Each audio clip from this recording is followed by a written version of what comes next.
look at that. Sorry about that, guys. Wow. So I guess I'm gonna start over again. Hi guys, I'm Ray, and we're streaming blacksmithing. I'm so sorry, guys. I totally forgot. And normally I will unmute the audio before I transition from the, like, the welcome screen. But today I just forgot to, apparently. Test run, yes. So welcome to the stream, Ping. Welcome to the stream, Corwin, and everybody else that's joining in. So I'm gonna start from the top, I guess. So today it is super hot. We are back in the 90s. We're not quite under a heat advisory, but we're really close. And so we may end up ending the stream a little bit early, but I'm hoping that we can handle, the full 2.5 to 3 hour stream. It shouldn't be an issue. I've got the fan on. I've got plenty of water. But there's always a chance. The other thing that may end up causing us issues is that I just sprayed a wasp's nest, and so they're kind of angry and flying around. I'm not allergic or anything to like wasps' nests, to wasps. So if I get stung, it's just like a sting and the inherent danger of being stung. So hopefully that doesn't happen either. Forging in the 90s is a heat advisory. It is. It definitely is. So today we are going to be flattening out a piece of this bar stock. And we are we're in ads right now. So unfortunately, that's what I get for forgetting to turn off or turn on the audio, is that I run into ads when I'm trying to explain what we're doing today and like do my intro and things. So yeah, there's that.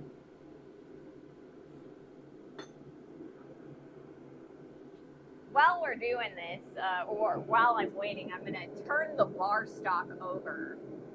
At least I think I'm going to. I hope I'm going to.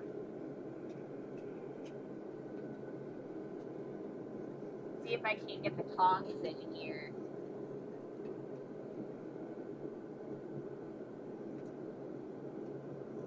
There we go.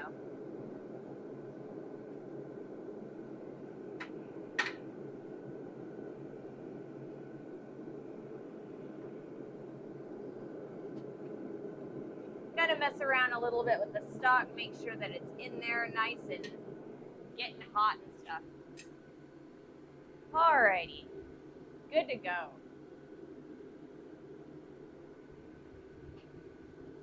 Alrighty, so the ads are almost done. I think we've got like 5 seconds or so.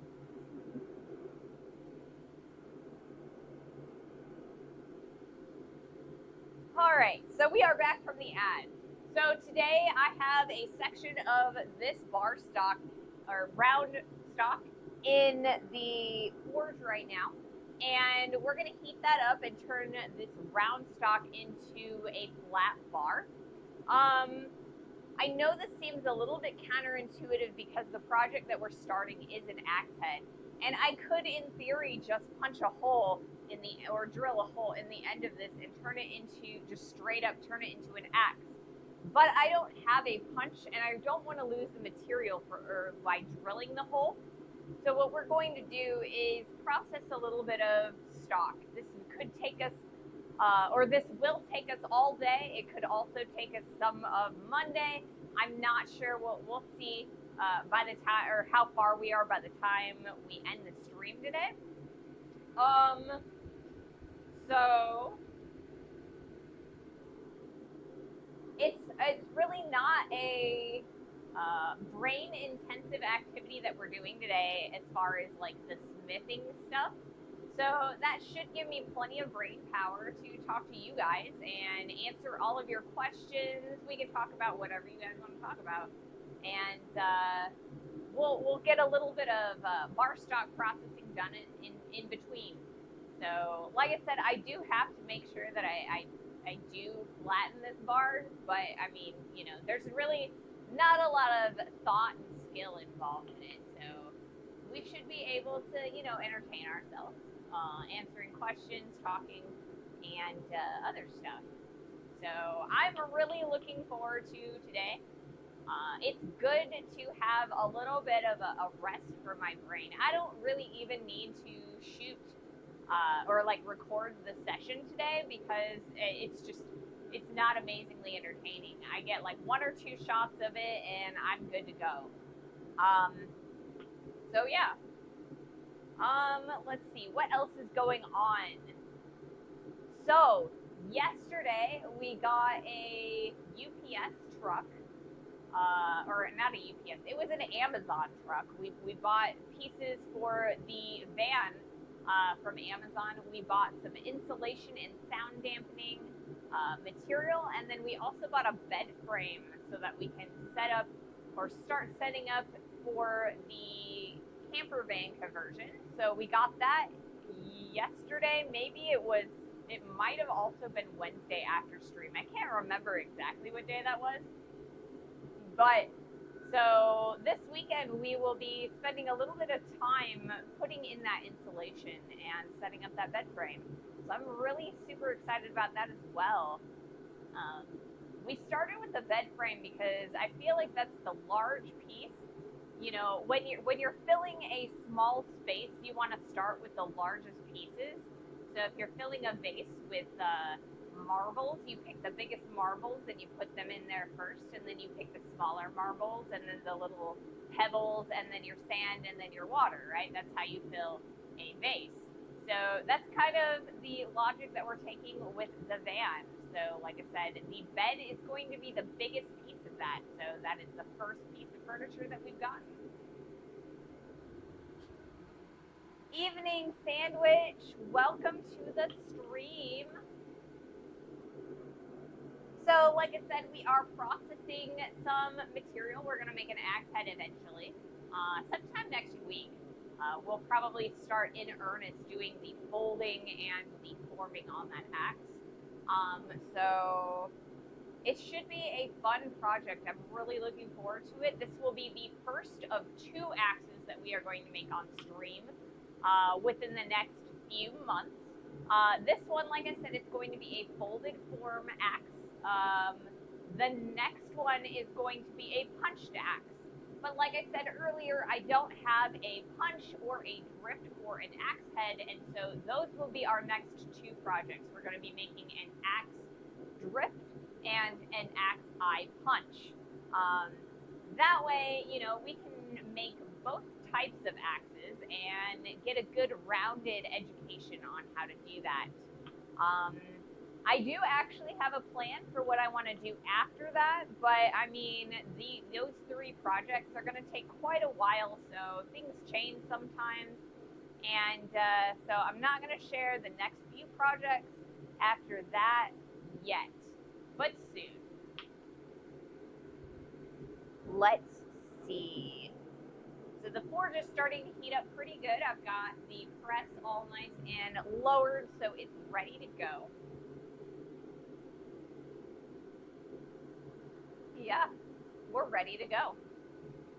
It was kind of weird today because I started setting up all of the shop for the stream at about 12:30 my time, and that's about an hour before I start stream. And so I kind of was a little bit lazy about it, but I ended up finishing up, starting the forge and lowering the press about 5 to 10 minutes early. And I thought about starting stream early, but I was like, I kind of want to stick with our time slot. So I waited. I kind of sat around and, scrolled through Facebook. But yeah. So I've got a few things left that I need to shoot for a couple videos for next week and the week after. I got a couple finishing touches to do with the raised sign for the raised smithy sign, and then I also need to put the handle on the hammer that we made, and those are going to be the 2 next projects for the YouTube channel that we will be posting. So we're going to be doing that in the van this weekend. That's our plan. So do you guys have any really good weekend plans? Any concerts or hikes, park visits, camping, anything fun?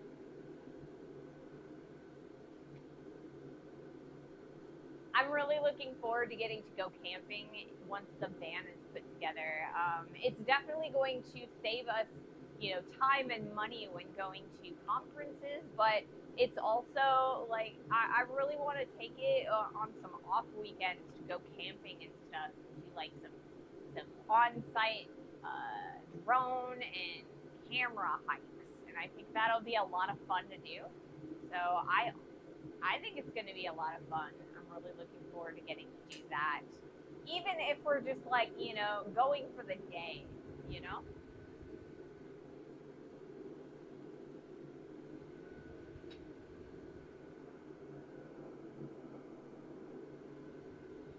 We really enjoy doing a lot of hiking and photo, photo hikes and things like that. My partner and I have to travel from Dallas to northwestern Kansas to my farm this weekend. You have a farm? That's so cool. Kansas to Texas. I think that could be a really, really long trip, or it could be a long trip but less long. Depending, I guess, you know what, you said Dallas, so that is a specific region of Texas. I was just thinking Texas in general. So I don't know. Is that a really long trip? I mean, it sounds like a really long trip because Texas itself is absolutely huge. And I mean, from one end of the state of Illinois, which is the state that I live in, from the bottom to the top of Illinois, it's about 5 to 6 hours of drive time.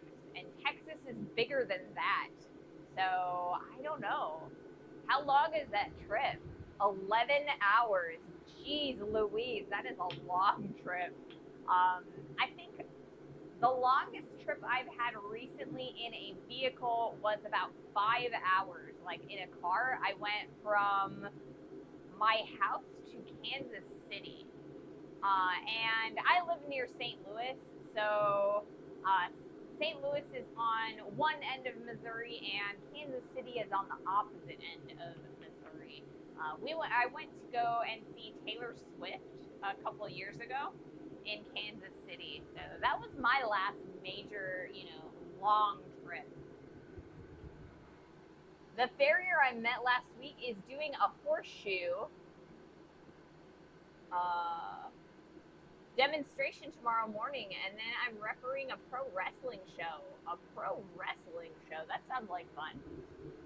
Welcome to the stream, Bluesy. Yeah, that sounds like a lot of fun, Corwin. It does. It really does. It's been a while since I've done or gone to a demo, I guess. Aside from, I guess the last one, it's only been a couple months. I feel like the June Indiana trip was just so long ago, but it also wasn't that long ago. Yeah. Wales, I'm going to Kansas City. Kansas City, here I come. Is that a song? That sounds like it's probably a reference to something that I don't quite get. I might be, I have a relatively broad musical,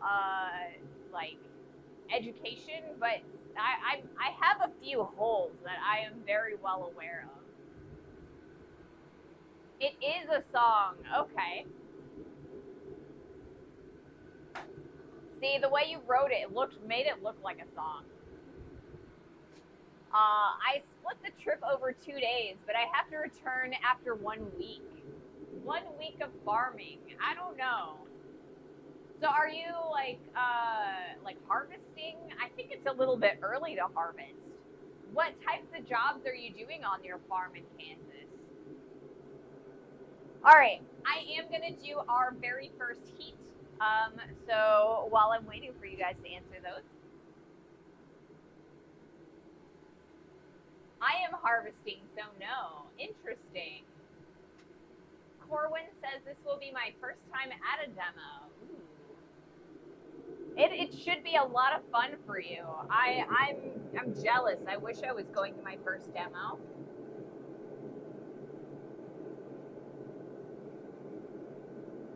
All right, here we go. Go.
And back in the forge we go. I think I'm gonna actually twist this out because I've got more squish here and less squish there.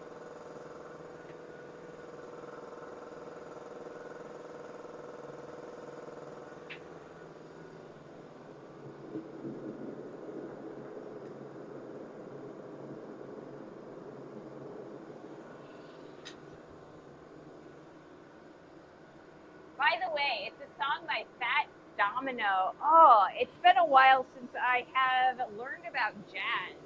Ouch. I'm trying to do a partial restoration of what my grandfather's farmstead includes: a farmhouse, wash house, outhouse, granary, and onsen. Ooh, that sounds like fun.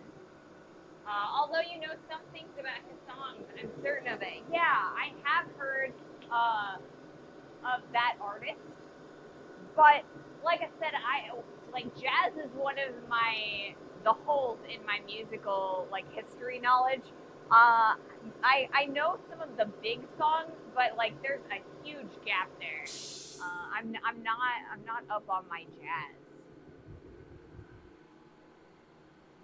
Not jazz. Well, not really. Rock and roll, rockabilly, rhythm and blues, but not jazz. Oh, okay.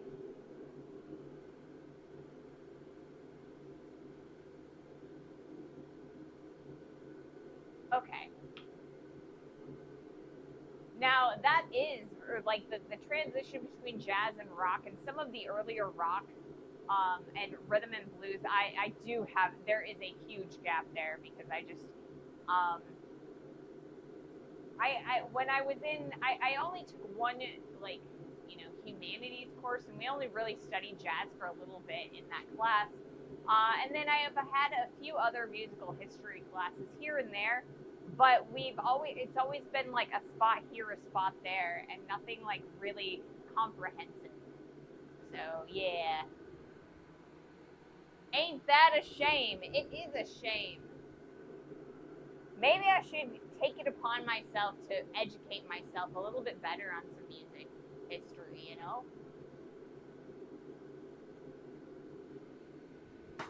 I have an incredibly musical family. My my father is a singer and plays bass guitar and six-string guitar, also 12-string at times. My mother and sister both play the keyboard. I play drums and a little bit of keyboard. I know chords, but I'm nowhere like piano, concerto proficient at that. And we did do like a family band for when I was in my teens. So we are a pretty musical family, but I'm not as apt with the musical history as I feel like I should be. I think I've heard "Ain't That a Shame."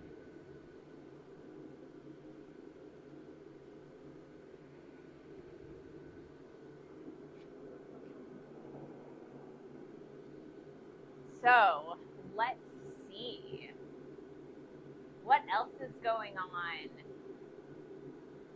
So, Bluesy, you said that you're harvesting already. What do you grow that you're harvesting this early? I think most of my knowledge of farming is actually based in farming corn and soybeans, like that rotation. And those don't get harvested until like September, sometimes October, like early October. So I really, that's about, like I said, that's about the only crop rotation that I'm like really familiar with, because my grandfather um, did the corn and soybeans rotation, and then towards the end of his life, he was all hay all the time. A little bit of organ. I play a little bit of mouth harp. I'm a devil on the triangle. My guitar used to be passable. I can carry a tune on harmonica. Many instruments for bluesy. You do grains and grasses. Interesting. Small grains are ready now. Wheat, oats, and barley. Oh, okay. That makes sense. There is a lot of like wheat that grows in Kansas, which is not too far from Missouri, and I do go through a tiny bit of Kansas when I'm going to Memphis, or maybe that's Kentucky. Man, those two places are not anywhere near each other. My geography is horrible. So yeah.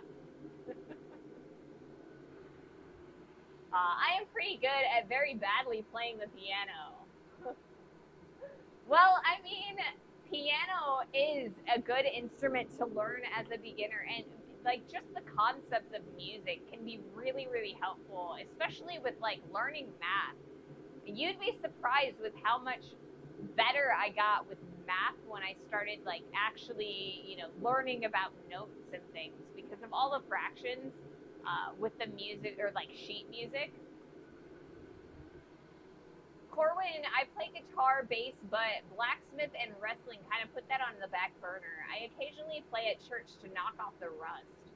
Yeah, my parents, my mom and dad, they play in their church band. My mom plays like keys, just like the chording to keep a constant tempo. And then my dad sometimes plays guitar and sometimes plays bass for their church band. And they both sing for it, so they have a lot of fun with that. They go to practice every week and everything. I've been working on wheat, and two fields are not quite ready yet, so I'm going to switch to barley. Yeah, music equals math. Sandwich says, I am a computer scientist. All I could do is press keys. Well, I mean, computer keys, piano keys, same diff, right? And they even have letters attached to them. Bluesy used to code too. Ooh. I used to code back in the MySpace days because you used to be able to do Java for like your backgrounds and stuff. I haven't touched coding since then. My partner says that they think that I'd be really good at it and that I'd really like it because I love theory crafting in video games and like finding out the most efficient way to run a character through whatever. And but I don't know. I feel like coding would be really boring for me. I don't know. I like blacksmithing, and so that's what I do. Well, math's in music.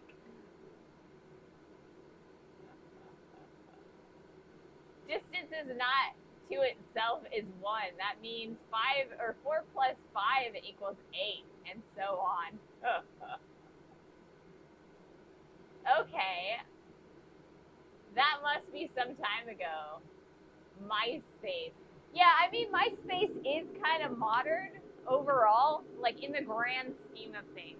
But when it comes to the internet, MySpace is like way old news. Because, I mean, the internet is like a flash in the pan. It's been so, like, little time since the internet's inception to, like, now, like, in the grand scheme of humanity, I guess. And just humanity itself is like, you know, that little blip, you know? So, let's do another heat. I'm gonna have to, like, expand my chat box, because I'm gonna miss some of you guys' comments. You guys got some really good comments going, and I am gonna miss them while I'm doing the blacksmith thing.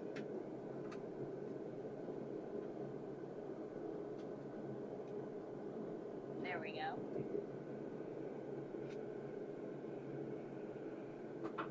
All right, let's do this.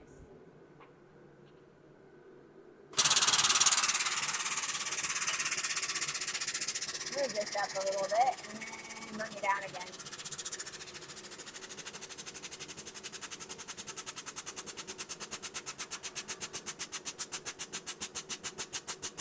I think for the next heat, I'm actually going to start working on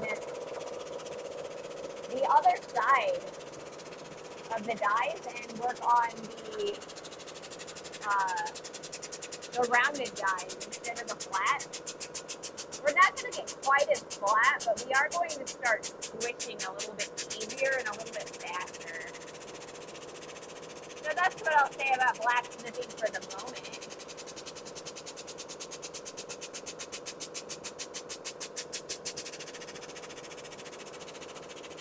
And that's kind of what's going on in my head while I am twisting this piece of material.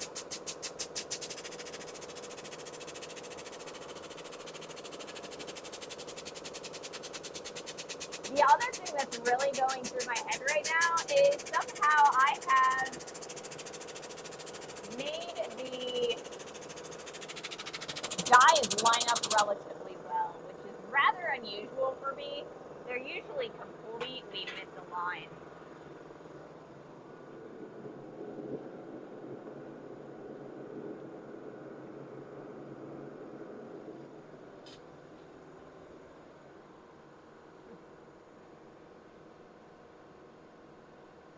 Hey, Boston, welcome to the stream. Sandwich says you could actually make a lot of money with it if you are good at it. Some banks are said to separately search for people who can still use code in old languages because the inner core of the code in the mainframe stuff is written that way.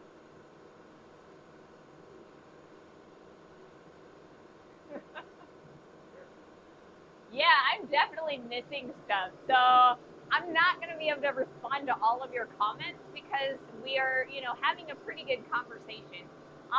So I will try and catch up as much as possible as we're going. If this is Five Nights at Freddy's, it's definitely Friday. Boston says it's a joke because one guy I know on Twitch has the nickname of Nap. We'll call him FNAF if he's being bad. And Wanap. I'm great, Boston. How are you? Today we're actually doing some relatively mindless blacksmithing, mostly processing material. So I'm just trying to make this round stock into like a flat bar so I can like fold it over into an axe head. So I'm not using a lot of my brain to like figure out problems or anything. So we're kind of just talking amongst ourselves, you know, and with each other. Like I said, chat's going by a little bit on the fast side. So if I miss your comment, Maybe repost it. Try not to spam, but if I miss it, I'm sorry. I'm doing all right. Having a chill day, cleaning and doing the laundry. Why? Why did you not get flat bar? See, that's the problem when you go to a supplier, like a physical supplier, right? So the supplier that I went to was blacksmith.com, but they have a physical location in my town. And so a lot of like when I went to the website to order stuff, they're like, see or go to the, physical location and you'll be able to see all of this stuff that they have in stock. And so I was like, oh my gosh, that's great. I had no idea that there was a, tool steel supplier that close to me. So I went to the physical location and, they only had one bar of 4140 and it was a 10-foot long section of this. So I had them cut me off a 10-inch section and we have to process it because it's not the shape that we want. But yeah, that was the only bar of 4140 they had. And I didn't want to just like leave and order it off the internet or the website because I was already there. So, I can process the material. It's just, it takes longer. So, it is what it is. Next time I'll order. It was about Bluesy having coded in combat. Oh, Cobalt. Cobalt is a really old language. Yeah, I don't think I ever coded in Cobalt. It's fine. All shapes fit in a square hole. That is the case. That's definitely the case. You just might have to, change the shape to a little bit smaller or reorient it. All right, so we've got ad time right now, and so I'm not going to do anything terribly important. But yeah, let's keep the conversation going. This has been fun. I'm really looking forward to it, Or I guess not looking forward to it. I'm having fun. I'm also pretty excited that the wasps are kind of staying away. They're all flying around on that end of the shop and kind of over there. So, as long as they don't stick around here, they were flying through the door a lot. And I was afraid that they were going to come and like sting me because they were angry. 1954, I believe. That is an old language. Does that mean that's one of like the first languages? I don't know about flat stock, but round is almost always cheaper than square.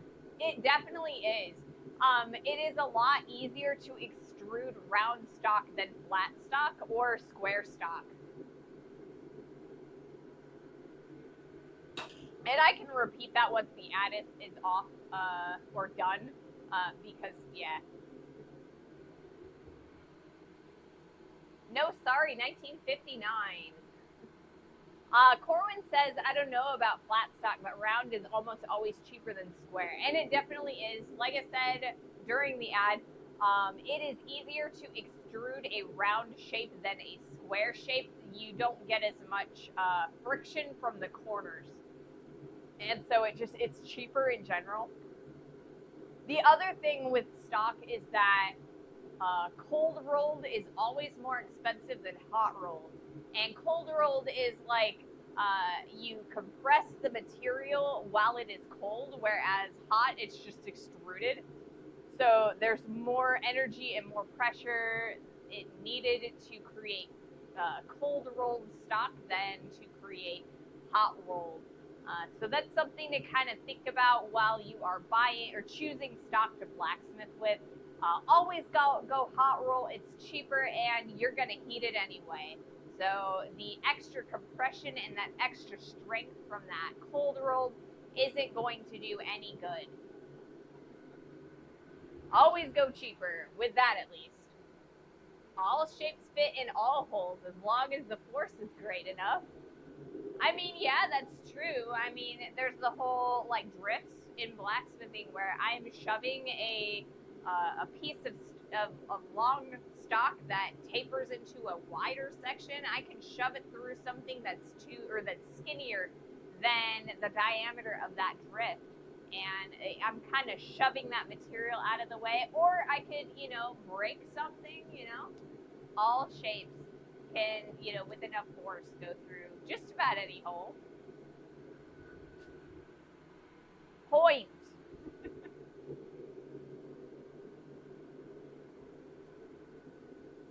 I'm almost done with my first water of the day. Goodness gracious. So I think what I'm going to do is grab some more water. Then after that, I'm going to do the next heat because the stock is pretty warm right now. And then after that, we can talk some more. Let's see. So I'm standing over here behind the cameras, and as you guys have seen in the past, I've kind of put a lot of like my grinders and my welding table and stuff back here. So the other day, I was cutting out the letters for my raised smithy sign, and I cut it in mirrored stainless steel. And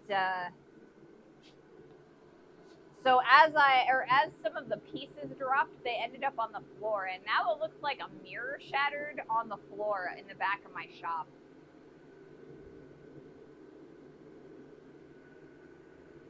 I guess I got 7 years bad luck or something. All right, I'm gonna do another heat.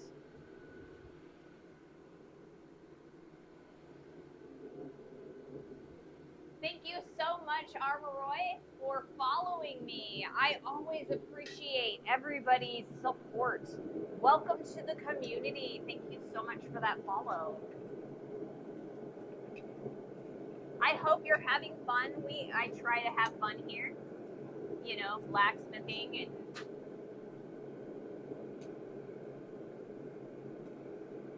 fighting with my stock sometimes. All right, there we go. I've got it. It's out now. Put that there and do that.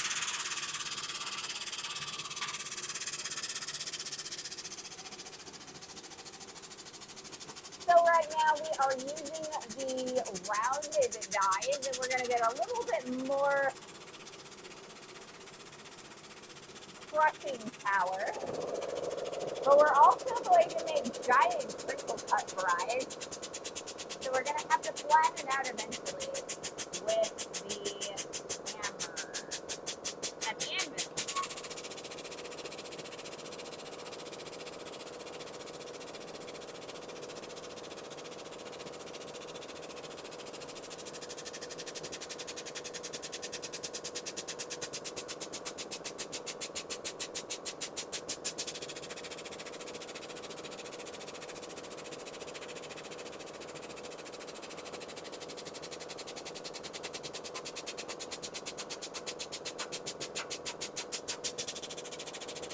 So a lot of times we actually do a little bit more interesting of product or like project here on the stream.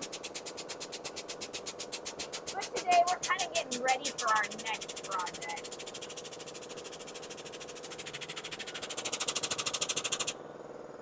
And trying not to drop our stock. Because these are much better than the other pickup tongs I had, but I'm still not used to using them. And I'm also absolutely terrible at moving metal around anyway. I'll get better at it one of these days. Fries. So your new tongs are working adequately. Well, they're working much more adequately than the previous set of tongs. I am still getting a little bit of twisting around, but not nearly as badly as I was previously, and only really because I'm still kind of trying to, there's still some rounded edges on the stock, and it's kind of moving around a little bit. There's less friction between the two jaws. So it might It might go around in a circle a little bit less when I've squared out both sets of edges. Yes, French fries.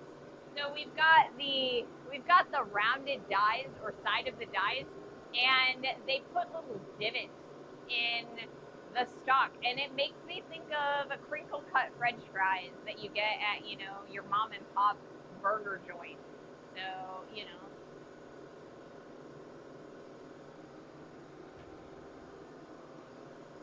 I think it's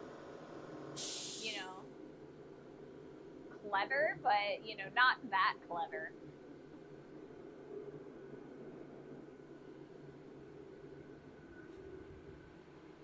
Okay, Belgian French fries, and French had nothing to do with it. Yeah, I learned that the other day. I was watching a YouTube video. There are these people. There's this whole section of YouTube of van lifers, and there are people that like live full time in like converted um, like travel vans or whatever with like their tiny houses is in their van, and there's this couple that they're kind of older. They're spending their retirement going around the world in their travel van, and they went to Belgium, and they got French fries there, and they're like, you guys know that the United States like military people who came and found fries, they didn't know that they were in Belgium. They still thought they were in France, and so they called them French fries, but they're really Belgian fries. I did not know that until I watched that YouTube video, but it was really interesting. Belgium, yeah. So it's one of those things where I've been calling them French fries for my entire life, and I kind of feel like it's gonna take me some effort and time to like change the name when I think about French fries. Or see, when I think about fries, to call them Belgian fries. So I don't know if it'll ever happen. Yep, they are Belgian, but they are called French fries. Well, I mean, they're not called French fries everywhere either, because I mean, in England, aren't they called chips?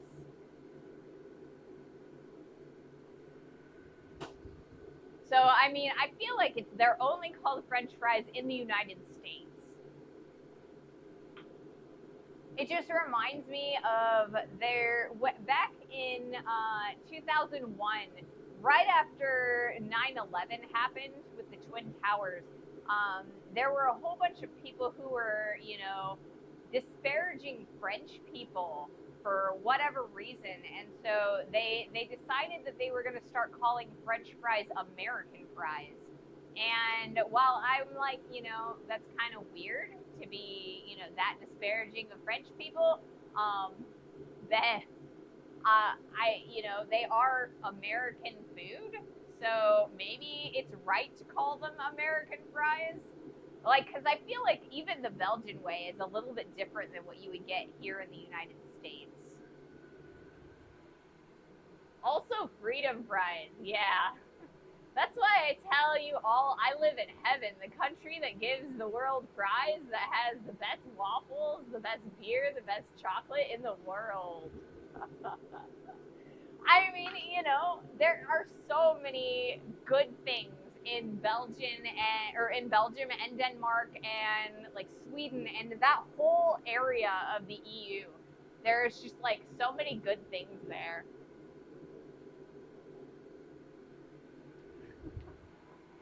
Yeah, you guys don't know what fries are. I mean, there's a lot of stuff that Americans really don't know what it's like. I mean, tacos in the United States are completely different than tacos in Mexico.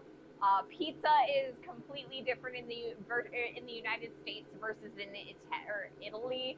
Um, like Chinese food in the United States is completely different than Chinese food in China. So we just kind of like take things and like the names for things and then make completely different foods out of them. In Germany, we use we usual completely butcher the French fries term pommes frites. Correctly pronounced pommes frites in German. They are either called pommes, pronounced that, or fritten. Interesting. I don't know. In Belgium, we say fritten or frit. Okay, is that kind of like fried?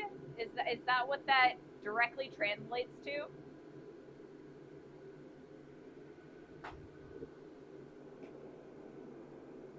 I'm gonna do another heat. Yes. Okay. Cool. I'm glad that I got that in my brains.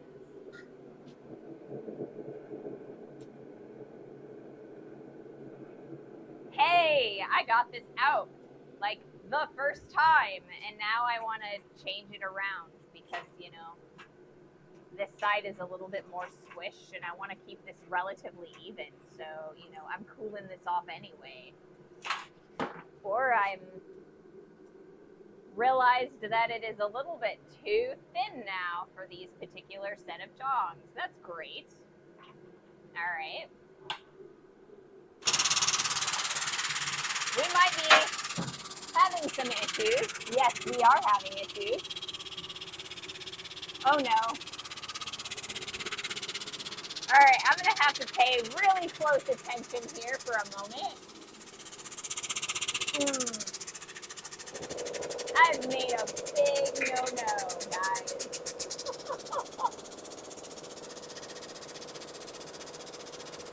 That would be a strike one.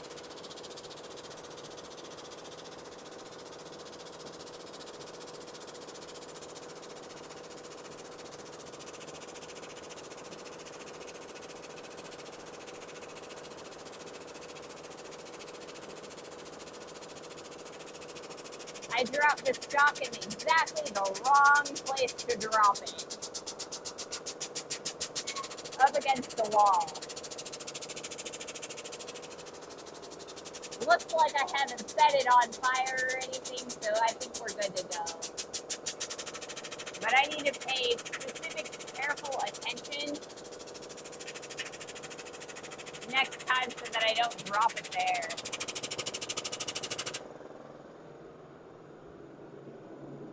Alright. That goes there.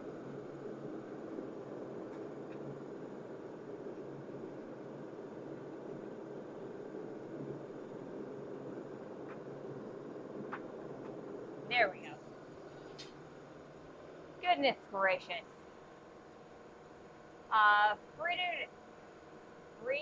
Feared apples, because potatoes are called pommes de terre, earth apples.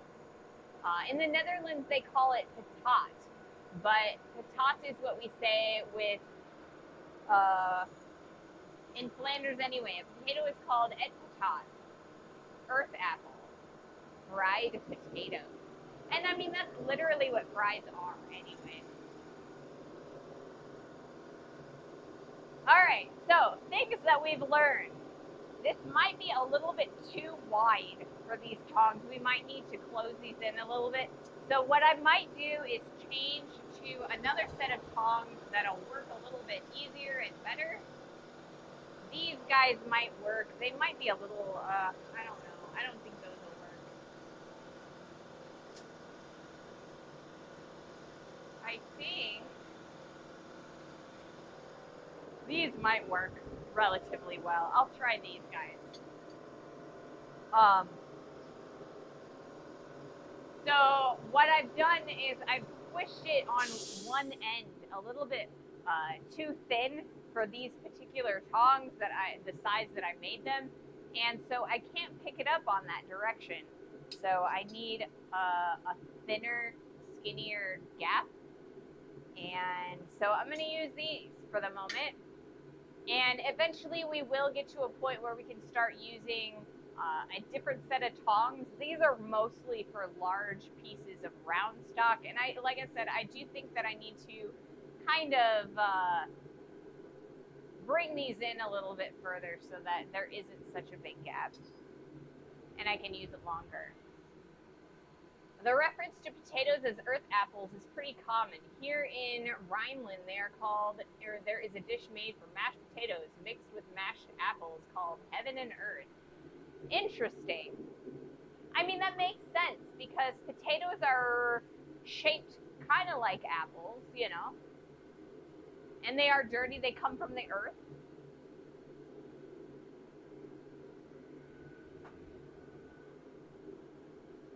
So yeah, that makes sense. I can see that.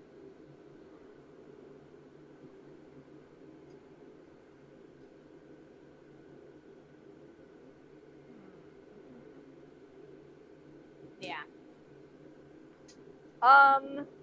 Let's see. I don't know. See, I think my favorite potato is probably French fries, but I also really like um, twice baked potatoes.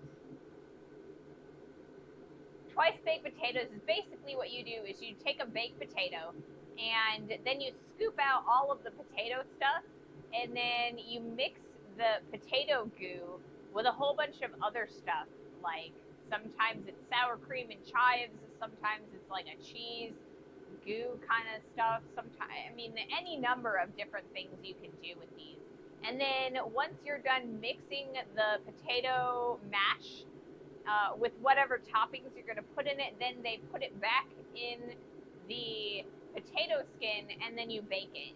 And that's pretty darn good. It is typically served with blood sausage. Not everybody's thing, but I find it tasty. I have never had blood sausage. I think I'm a little worried about blood sausage.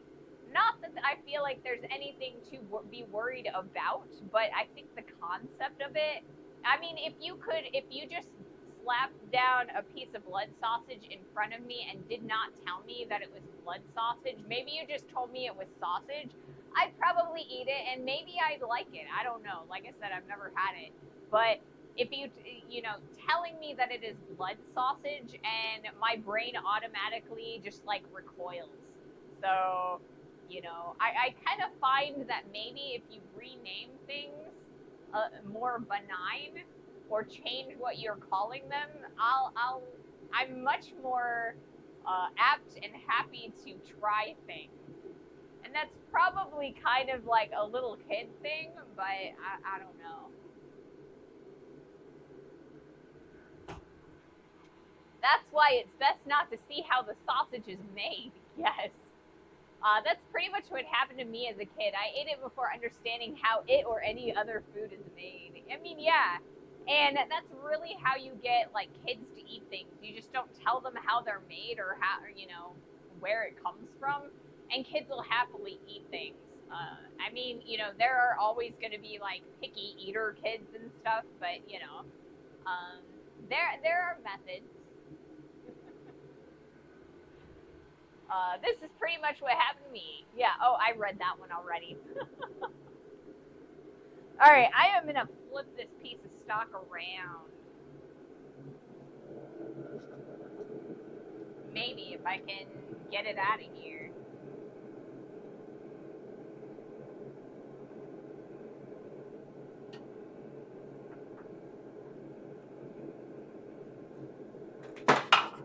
Maybe I can't get it out of here. We'll see what I can do. There we go. A little better. Wow, we're a smart person. That's us. Smart lady. There we go. That's better.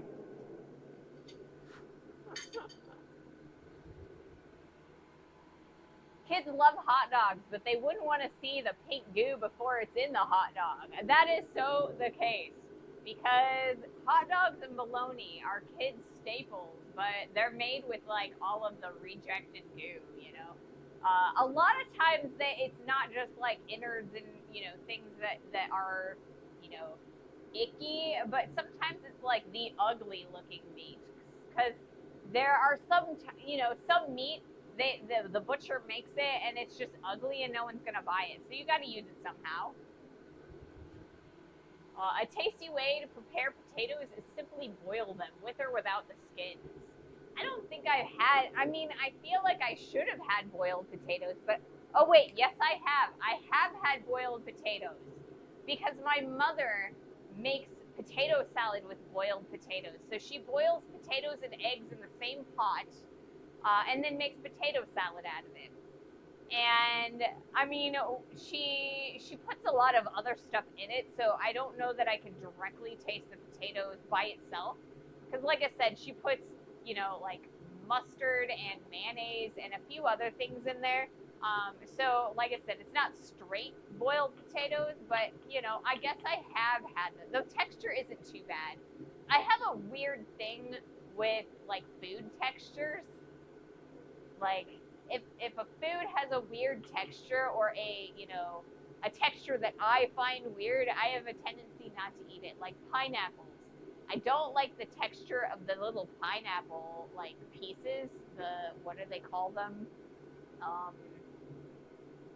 There's like a specific name for pineapple chunks. Is that what it is? Not the rings, but like the little sections of the ring. I don't know. But yeah, I don't know. I don't know why, but I have a weird like aversion to the texture of pineapples, and so I just don't like eating them. And pineapples are the weirdest fruit too, because pineapple is the only fruit that eats you back. It's so acidic that it starts eating the tissues in your mouth as you're eating it. Also a possibility, but you can also just eat boiled potatoes. Eat them with herring in cream sauce with liver, sausage, or cream cheese. Interesting. I have not actually ever had herring, like, at all. I'm not really a big fish person, but like, for whatever reason, fish in the Midwest of the United States is very expensive, like the good fish. So most of my exposure to fish is like cheapy fish, like fish sticks and fried catfish. And I mean, catfish isn't too bad because a lot of catfish comes from the Mississippi River, and we did live near the Mississippi, but still not as good as the fish in on the coast. It's all like deep frozen and stuff before it gets here. You are smart. You are missing out. I'm staying away from pineapple.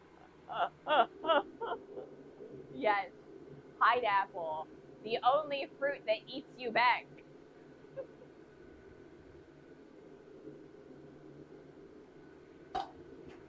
All right. I'm going to do another heat. This time, hopefully, it'll work a little better. Here you can get a plastic box with herring in some sourish cream sauce in every supermarket. Just open the box and pour it over boiled potatoes. Very tasty. Interesting. But yeah, like I said, here in the Midwest of the United States, I just wouldn't say that I've really tasted a lot of fish, just because, like, of where it comes from. I just don't. You know, a lot of people will say that it's not real fish, you know? What is happening?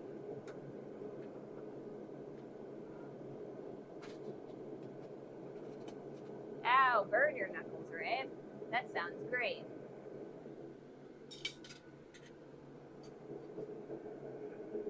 I'm not doing so hot with the blacksmithing part of the stream today.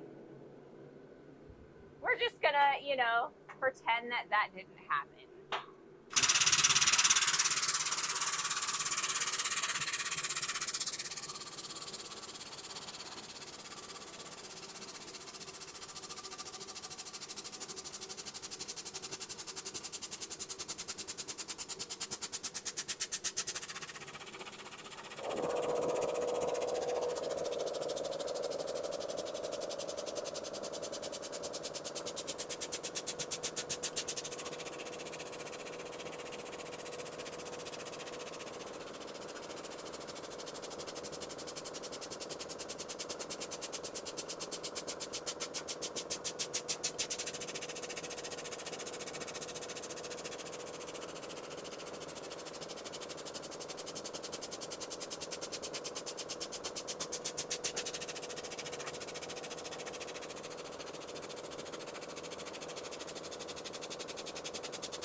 right, so for our next heat, I'm going to come over to the anvil, and we're actually going to focus on the sides.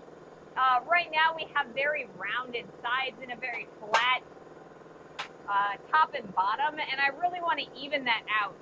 So that's what we're going to do next. We are going to kind of flatten these sides out. It's also going to make it a lot easier for me to pick up this stock with the new top.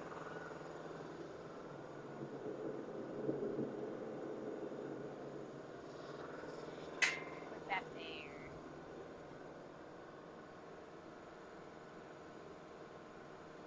Maggie's is herring to pickled, I think. What you have in the cream sauce is also pickled. I always mix up Mache's herring and Bismarck herring, I think. Bismarck is sour. Yeah, like I said, I'm not versed in fish. I have also heard different studies done by like universities that say that a lot of restaurant fish and supermarket fish in the interior of the United States is mislabeled oftentimes. So if you're not actually looking at the fish and buying the fish itself, if it's packaged as something, or if it's packaged pre-packaged, I guess, then it's not always labeled as the right thing. So if you buy sushi or things like that, it's not necessarily what it's called, or like the fish isn't the right one necessarily. Honestly, I feel like the FDA, the Food and Drug Administration, should like cut back on that. I mean, I feel like that's it should be a crime.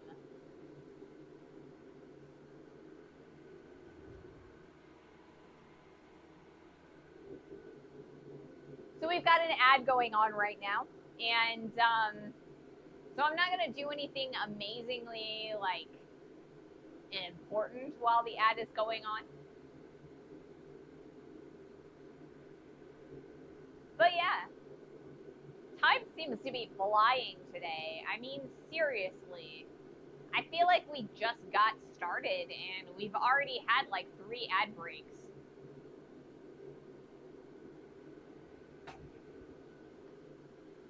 The first one, the second one, and the third one, So that means we're probably at about an hour, maybe a little more.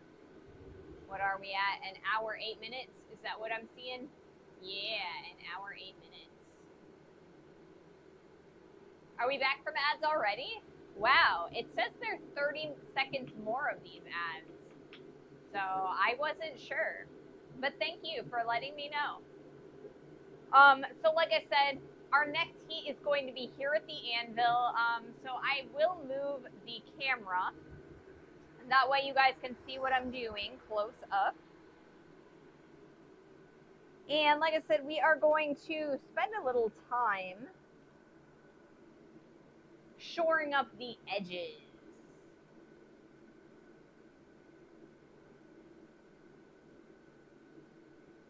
Some screws going on with my tripods. I think I've been spinning them around, or like the heads around enough that they're like not wanting to be, solid on there. They're kind of jiggly. So I think after the stream, I'm going to take some time to screw them back on better.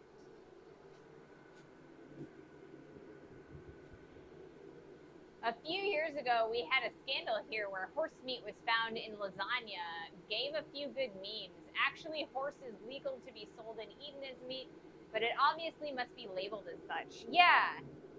So that I think I heard about that scandal because it also like was at Aldi because it is I think it's a German company, or maybe it's Dutch. It's a European company, and there was this big scandal that there was horse meat that they were selling as beef at the Aldi store, and so a lot of people didn't want to buy it. And I don't even know if it was actually true that horse meat was being sold at Aldi in the United States necessarily. Aldi is German. Yeah. I couldn't remember exactly where it was from, There something in my brain was kind of mixing it up a little bit with IKEA. And because, IKEA is a Swedish company, and I know that Aldi is a European company of some type. I just, you know. Let's see. So yeah, there's a lot of people in the United States who just won't buy stuff from Aldi because they're like, oh, it's all for it. But I mean, Aldi has some amazing food at really affordable prices. I mean, they have a huge selection of like organic stuff, and it's really cheap. It's a lot cheaper than at regular grocery stores. So, there's really no reason not to shop at Aldi, especially anymore. There are two Aldis in Germany, North and South. One is known as Aldi in the US, and the other one is Trader Joe's. Yes. Yeah, I had heard about that.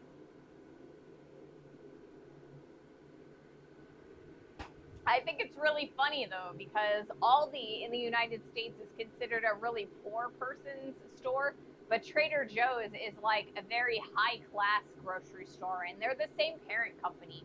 So I think it's interesting. They've got that such a different perception. I think you heard it here. We had that topic in the stream. Maybe I did. I mean, we've been streaming long enough that you guys have been teaching me enough that, I can learn things and forget where I learned them already. I kind of have a short memory sometimes when it comes to some of the stuff like that.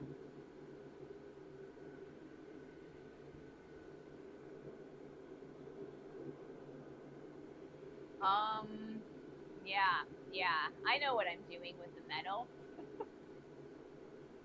I thought that I wasn't going to have to think about this metal and that I was going to be able to focus on talking to you guys so much. And I think what's happening is I'm starting to get a little bit too distracted. So I might have to pull back just a little bit from our conversation so that I hear, like, while I'm, thinking about the metal, just so that I am, being a little bit more safe than I have been. Like, I dropped the piece near the wall, and it's not on fire or anything, but it could have been bad. Fair.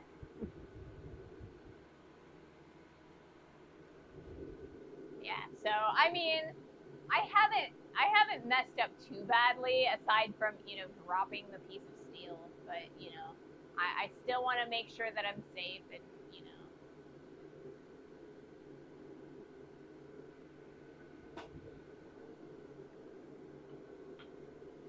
So if anybody is new to the stream and new to blacksmithing, I also am very happy to answer any questions that you guys might have about blacksmithing in general. I also have a background in jewelry, silversmithing, a little bit of goldsmithing, not as much, mostly from my jewelry background. Casting metal, a lot of just metal. I love metal. It's kind of my special interest. I'm a little obsessed with it.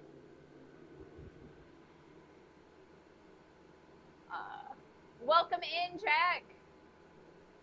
But this is a common strategy by companies. We had this pronunciation, Reve, that, or has the Reve brand, which is a bit fancier, while they also have a cheap brand called Penny. That makes sense. I mean, because then it's like you get them coming and going. You get the rich folks and the poor folks, and then your demographic doesn't have to.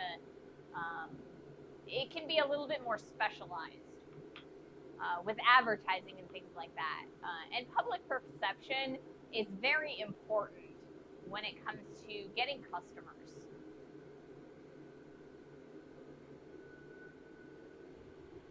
Pretty much, yes. All right. I am going to do another heat. Like I said, this time we are going to be shoring up the edges. I'm not going to be doing a huge forging heat. I don't want to make a square. I want a rectangle, but I do need to make sure that I have flat sides. So that's what we're going to be doing for this next heat. Are you by chance a metalhead music-wise? I will answer that question after this heat. You're going to be very disappointed, though.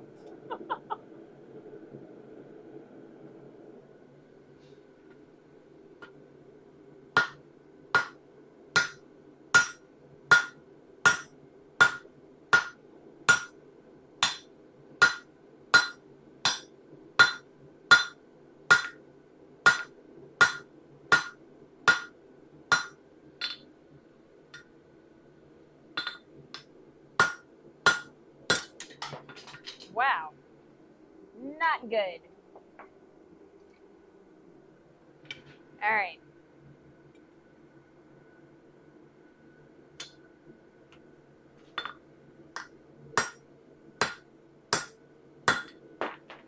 All right. Back in the fire. We're getting a little bit too bouncy.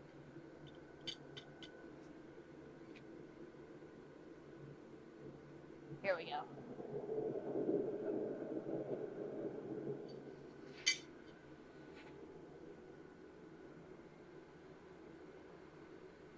All squares are rectangles. All rectangles are not squares. That's true. That is very true. So as far as my music preferences go, I am actually the exact opposite. Well, I would say the exact opposite of a metalhead. I have an obsession with techno and pop, right? So I mentioned earlier in the stream that I went to Kansas City to see Taylor Swift. So I am a major Taylor Swift fan. She's probably one of my favorites, like my top favorites.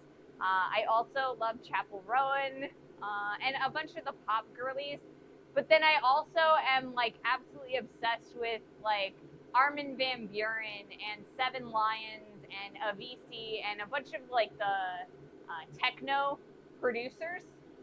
So I would say that techno is, if there is an opposite to music, I would say that techno and pop is kind of the opposite of metal. So I mean, I'm not saying that I don't like metal, but I would not consider myself a metalhead. I think most of my metal experience comes from like Black Sabbath and that kind of those people. I also kind of I'm aware of like baby metal. So like I said, you're probably really disappointed in me. No, not disappointed. The question just popped into my head as a pun for your love of metal. Yes.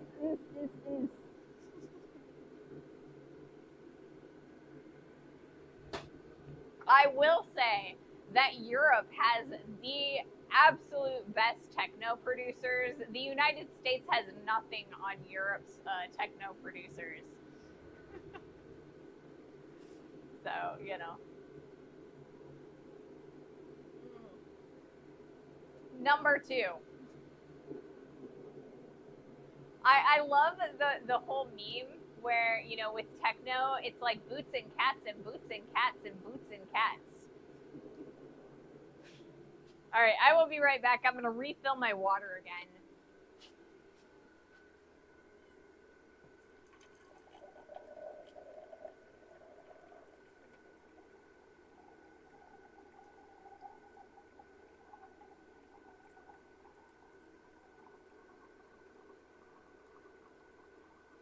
Oh, goodness gracious. This will be my third water. So once I'm finished with this one, we're going to go and we're going to water.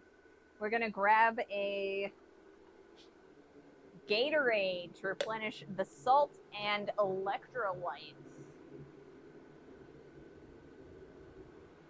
I am very sorry, kiddo. You have music and then you have techno. You can call techno a lot of things, a supermarket, for instance, but you cannot call it music.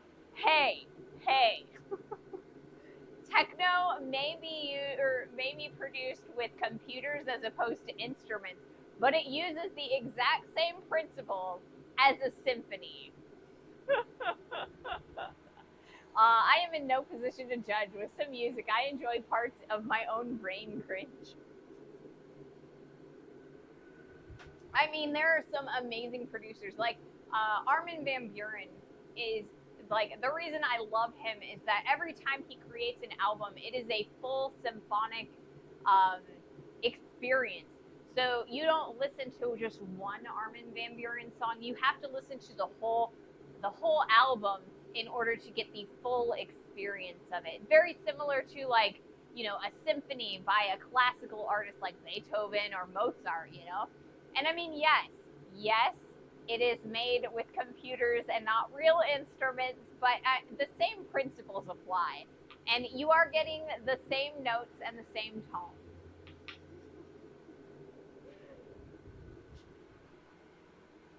It is more complicated than that, really. No, it does not. Pong, pong, pong is not music. If that's what you think, then maybe you haven't listened to the right techno.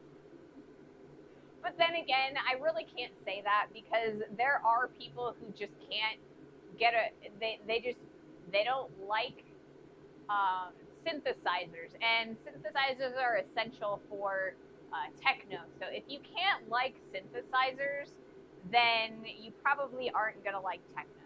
But I mean, there are synthesizers in a lot of different music. Like there are actually synthesizers that are used in metal, uh, in pop, even in like soundtracks for like video games and movies. They often use synthesizers for background mood music. Um, but yeah, I mean, I've even seen synthesizers used in symphonic orchestra performances.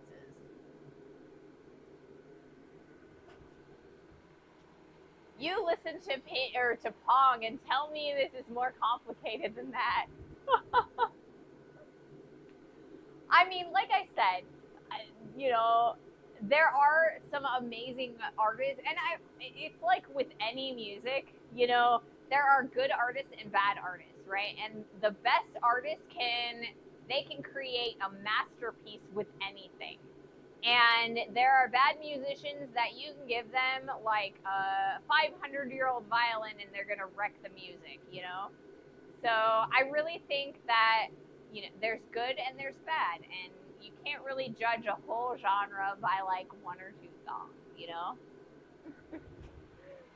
Today you won't necessarily know from the sound of that it was a synthesizer. Back in the 80s, synthesizers sounded like synthesizers. Yep. Okay, let's forget about Pong and listen to Crazy Frog. Yeah, that one it's not great. Yeah, even country does have the occasional synthesizer. But I mean, seriously, there are a lot of music. There is a lot of music right now that is produced completely with computers, right? Even like piano music, and I mean, because there are DAWs. I don't know what DAWs like. I don't know what it stands for. It's an acronym, DAW, but they are music production suites, kind of like Photoshop or editing, like video editing software, and you can actually get a like a any instrument sound that you want, and then you put you fill in a grid of squares, and you can play it back and it'll play a whole song with like a piano or a guitar or a bass, drum riffs. I mean, you can produce an entire song that sounds like a symphony with just a computer if you want to now. I mean, it's always going to sound better coming from humans because humans they create errors and stuff, and a computer is that even if you add errors into your DAW, your MIDI files, it's just going to be a little bit less realistic sounding, I guess.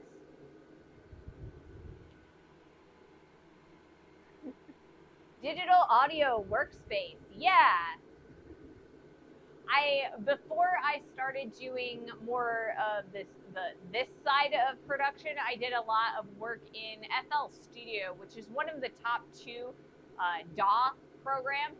And I was hoping that I was going to be able to like score stuff or do like stock music and things like that.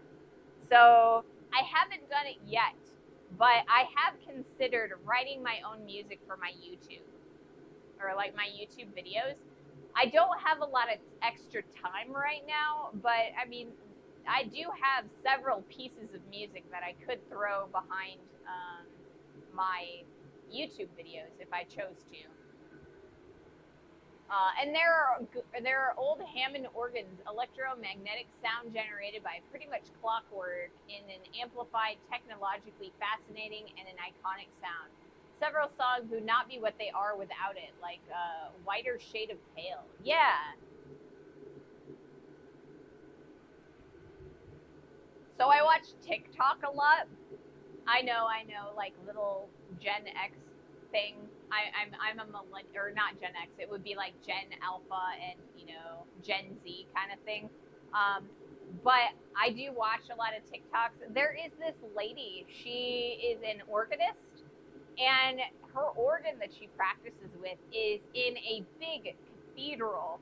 And so when she lays in on that thing, it is absolutely gorgeous because of the acoustics in that church. It's absolutely gorgeous. And she plays sometimes with techno artists. I've seen that. She's had videos where she plays along to techno artists. It's cool.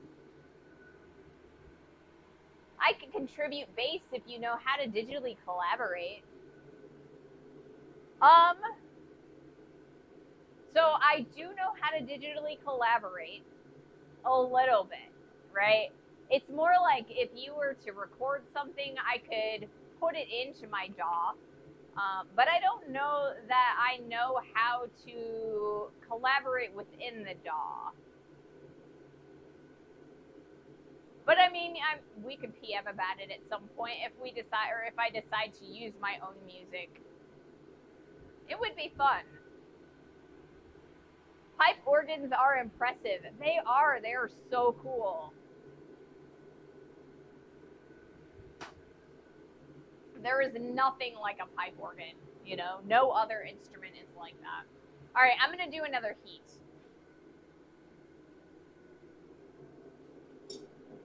I feel like I'm doing a lot of yapping and not a lot of gorging, but we're getting there. We're getting there.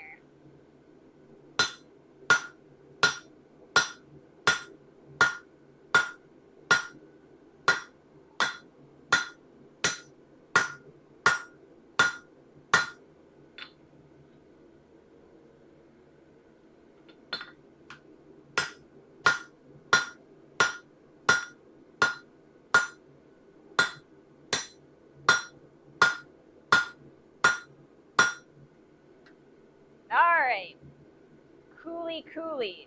I think I'm going to do one more heat here at the anvil, and then we're going to go back to the press so that we can continue to squish this down.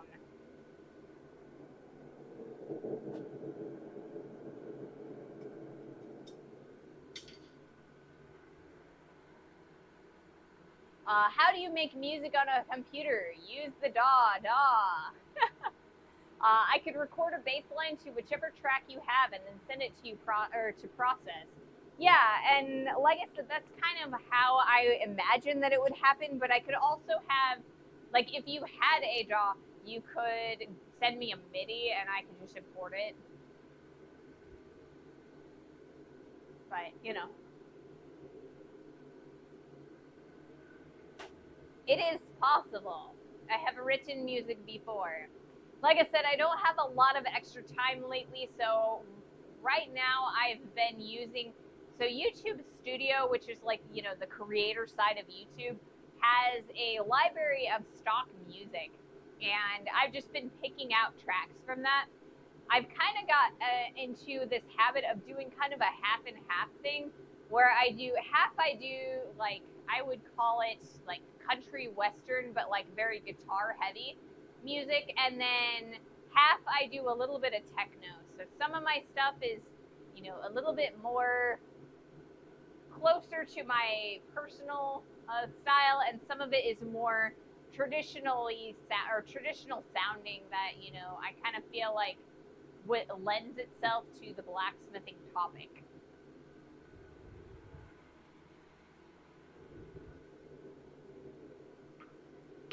So bluesy, if you don't like techno, what sort of music do you like?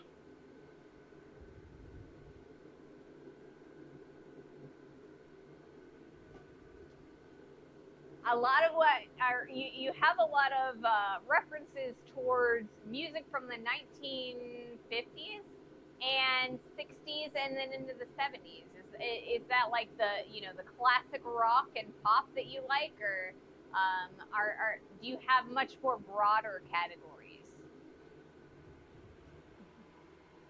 Ever listen to Windrose?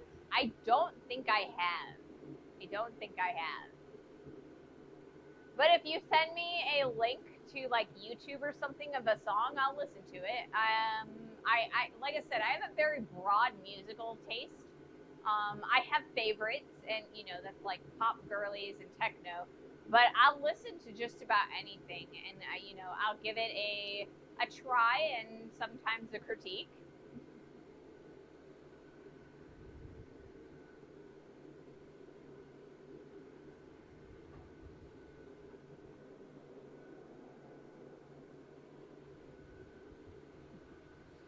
Sandwich says there is Kevin McLeod. He makes music which can be used for free if his name is mentioned. His best known one might be Monkey Spinning Monkeys, used in mine YouTube videos. Yeah, there are a lot of artists that will allow you to use their music for free, but the reason that I'm just using YouTube Studio is it's easy and it's right there. I'm already in YouTube Studio a lot because, I'm uploading videos constantly and, keeping track of everything. So that's why I tend to use that. But then I've also considered at some point when I start making a little bit more money from the stream and the YouTube, like buying a subscription to like a stock music service. And I'm sure there are other websites that I could use and exploit, but I just haven't, done the research to do that. Many, yes. And yeah, like I said, there is a lot of places that have music that I could use for my videos. And I will eventually branch out because YouTube Studio only adds a few songs every month. And a lot of times they're just not in the genres that I'm looking for. So I've started reusing some music. I don't like doing that because I feel like, every video could be someone's first video. And then if they like it, then they'll go back and start watching other videos. And what happens if they have two back-to-back videos and it's the same music? Then I would rather have a different song in every video if I can manage it.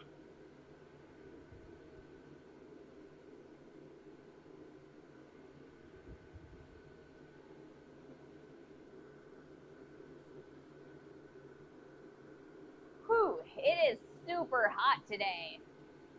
Super hot. All right, I'm gonna do another heat. This time I'm gonna try and use these tongs again and see if I can use that. What's that? What happened? Did I do something? Whoops. Oh, okay. OneDrive is being done. What if it was one Taylor Swift song? Still, I would not use the same Taylor Swift song over and over, especially not or if I didn't have permission, because Taylor Swift is one of the quickest artists to litigate against unfair usage, or I guess monetary gain on her image and her music. So I'm not gonna test her lawyers. She would sue the pants off of me if I used her music without permission. All right.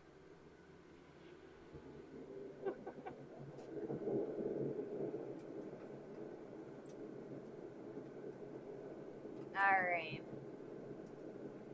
Well then, if I do this first, maybe not. Okay, if I do this first, then maybe I can grab it. Nope. All right. New plan. I'm gonna pull this out of here like so, and then I'm just gonna take it over here, and I'm gonna grab a hold of it like so.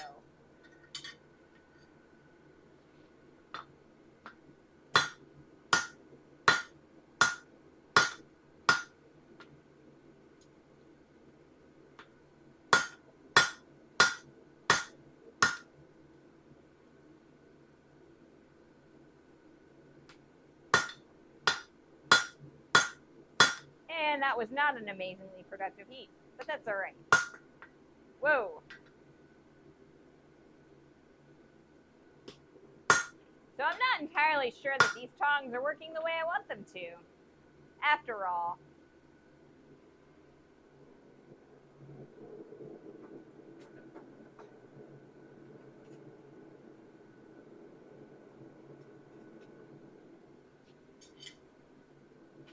All right, I'm gonna switch cameras and then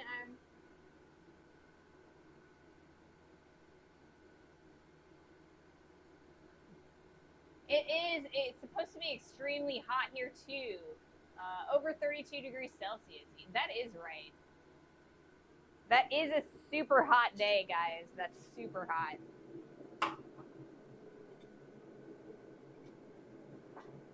All right, there. Maybe if I put it in the piece of, or put the piece of stock in there like that, it might actually work a little better. So we are currently on ad time, so I'm not going to do anything terribly exciting for the time being. I am going to read Corwin's comment.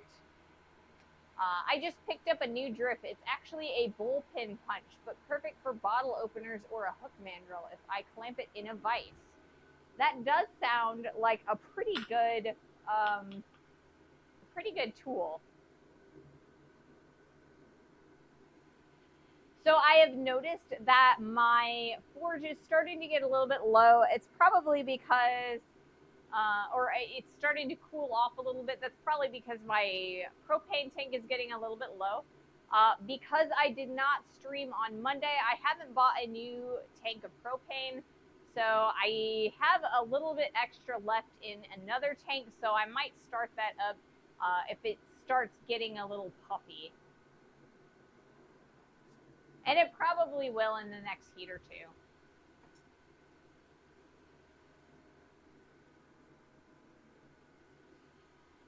Whew, goodness gracious.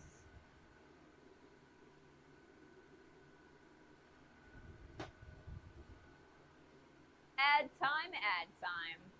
Looks like it's done now. Oh, okay, the ad is over now. So yeah, your was that a bullpen I read? A bullpen punch. That does sound like it would be a pretty good tool. There are a lot of really good tools that can, or like things that can be reused as blacksmithing tools. There are a few like spikes for things that I have used in the past as like drifts and punches and things like that. And reformed them, reshaped them. It's it's always fun to put an old thing back into service. All right.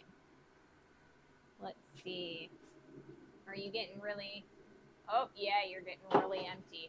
All right, so I think what I'm going to do is I will actually swap tanks.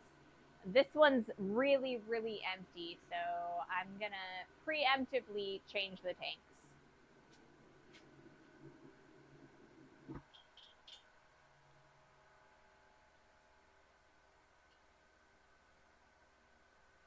So I wasn't a big fan of this tank, like overall. Not because Tim sponsored it for us, but because it was kind of an old tank that they gave me when I exchanged it. They actually painted over all of the fixtures, and that always makes me a little bit worried because then I can't actually see what they look like. And I'm not entirely sure why they did it for this tank. I'll put that there. Super light. Alright, which tank is more full? This one or this one? This one.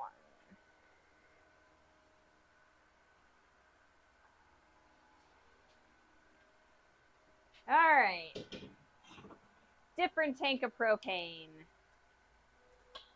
This is one of the ones that we sponsored like several weeks ago, or a couple weeks ago at least. But there's quite a bit left in it. I think we were using the mailbox when I bought this guy. It just seems like it's pretty darn full.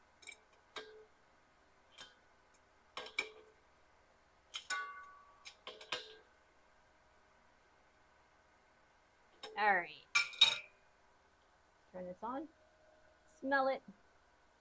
Good to go. Is it hot enough? It should be. There we go.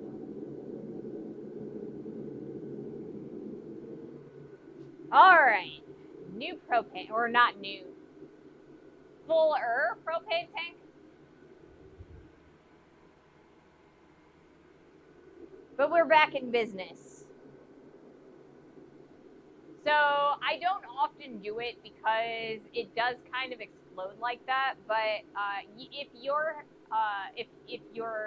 forge is still really hot, you can actually restart it just by opening the gas, and the heat from inside the forge will start it, and you don't have to like restart it with the like the torch and stuff. Oftentimes I do restart it with because it is less of a violent explosion, and occasionally the explosion will kind of put itself out. So I try to use the torch when I can. This time it seemed to work, so we're good.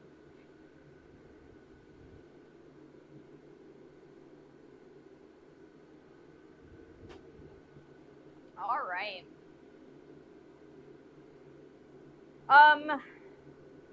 So I think we're gonna go back to the press and do a few more heats over there.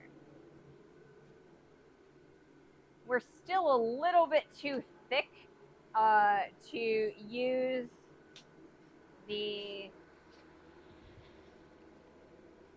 to raise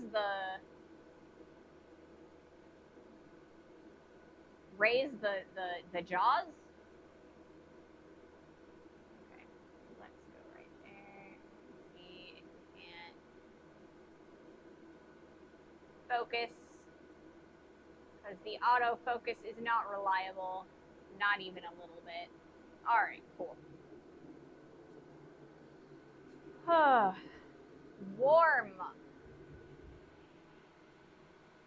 The distinct whoomp when the gas starts off. The older gas furnaces tend to that. So tick, tick, tick, hiss, boom. Yeah. The newer condescending ones you heartily. Yeah, it doesn't do the tick, tick. So the tick tick in a furnace, like an actual furnace, like that one over there, the reason that they do that clicking noise is because they have like they almost have like a flint starter, whereas the other ones or like the newer ones tend to have an electric starter, so they just arc through the gas. As opposed to using a flint to light it. Condescending. Sorry, my typing is out today. That's alright. It's getting late for you guys, isn't it?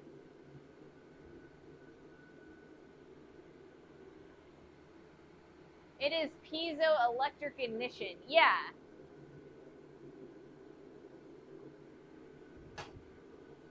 So as opposed to the flint striking, it is an electric strike. And I feel like it's a little bit less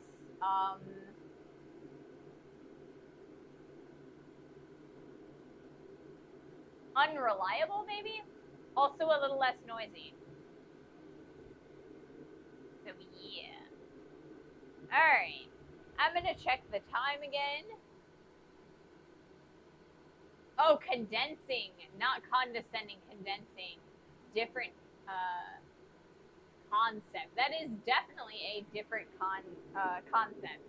See, when you say, or when I read it as condescending, I totally was thinking about Hitchhiker's Guide to the Galaxy, that book.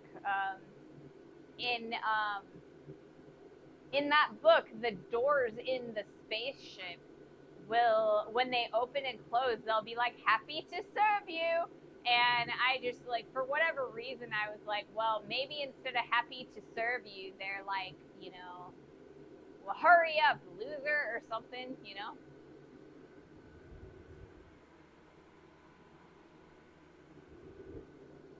But I don't know. Condensing makes more sense, you know?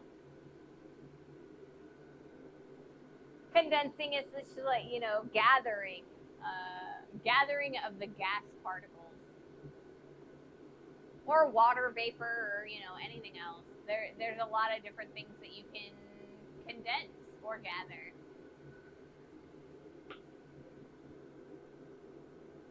That is a lot. That propane tank is working a lot better today than, you know, the one that I just changed out. That one's like super empty. The good thing about how hot it is in the summer when I'm out here using the big forge is that it's too hot out here for the bottom of the propane tank to freeze up.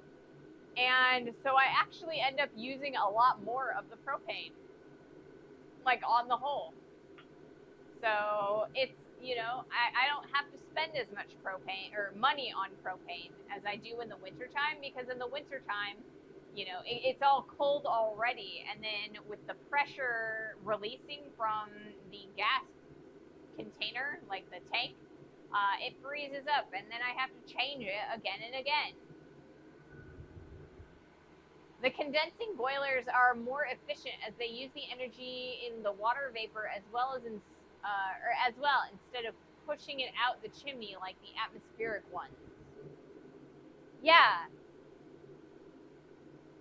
that makes sense. I guess I didn't think about it that way, you know?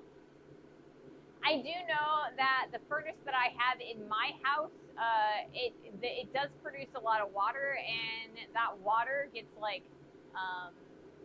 it drips into like a tube. And one time when we were having furnace problems over the winter this last year, we brought in a furnace specialist, and it turned out that that hose was all clogged up, and so the water had nowhere to go, and so it leaked into the ignition area and short circuited it. So there was just like a whole bunch of water in the furnace, and it wasn't functional.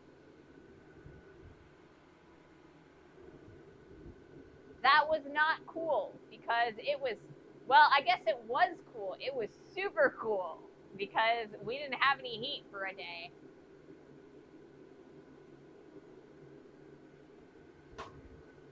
So I stuck in one room of the house, and I had a mini heater in there.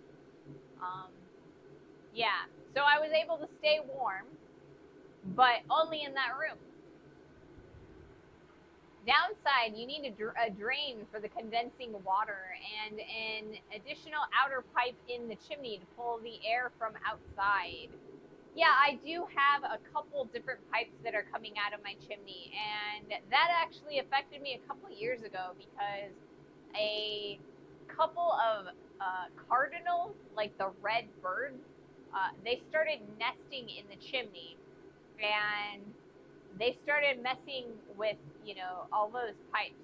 So we ended up having to shoo them out and then put the cap back on the chimney so that they couldn't get in anymore and nest.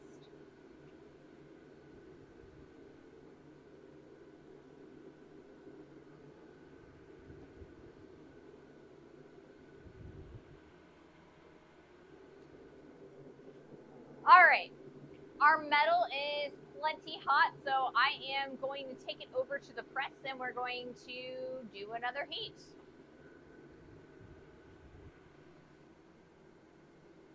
Yeah, all right, it looks like it looks all right. Okay, that's much better. It's going to be a lot easier to function there. This direction now.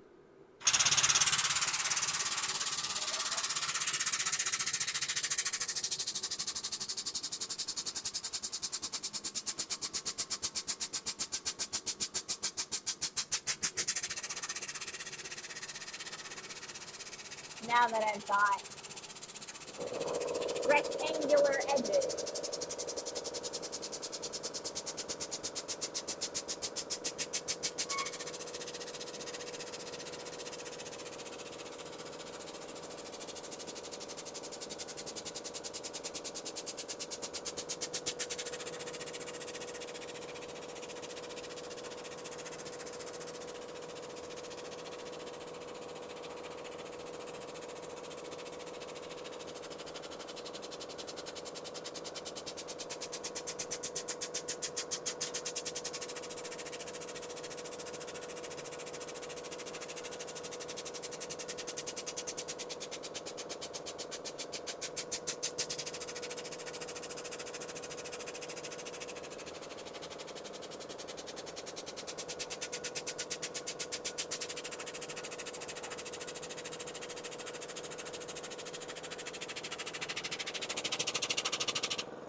Alrighty. Take that over there, turn it around, and then we're going to put it back in the forge.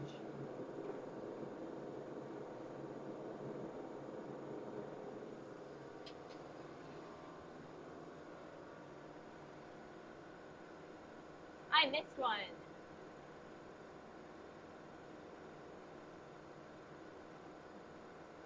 The chimney swift, yes.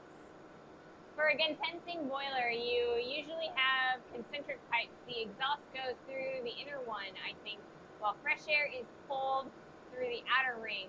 By that, the fresh air is preheated while the exhaust gas is cooled down, condensing the rest of the water vapor in it. Yeah. They fly all through the day and fly through the water or skip over the water to take baths. They would rather grab onto a trunk than perch on a limb. They are cool. They are really cool. There are a lot of cardinals in this area, and that's kind of exemplified by the fact that our local sports team is named the Cardinals. We've got the St. Louis Cardinals baseball team. They're also they're a little bit awkward and weird.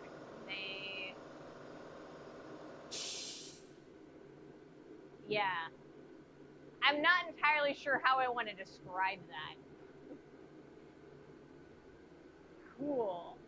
Yeah, so there are a lot of cardinals around.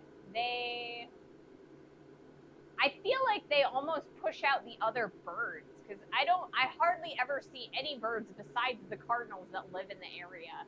The only other bird that I see besides cardinals are hummingbirds, because we have a bunch of, the lady who owned this house previously to us really loved bird watching, and she loved hummingbirds the most. So she planted a whole bunch of plants that the hummingbirds like to get nectar from. And so they still come and get the nectar from the bushes in the front of the house. So Yeah. So while I was doing that heat, the Amazon man showed up and brought me one of my last package for the van. So I'm curious if the Amazon man looked into the garage. I don't know.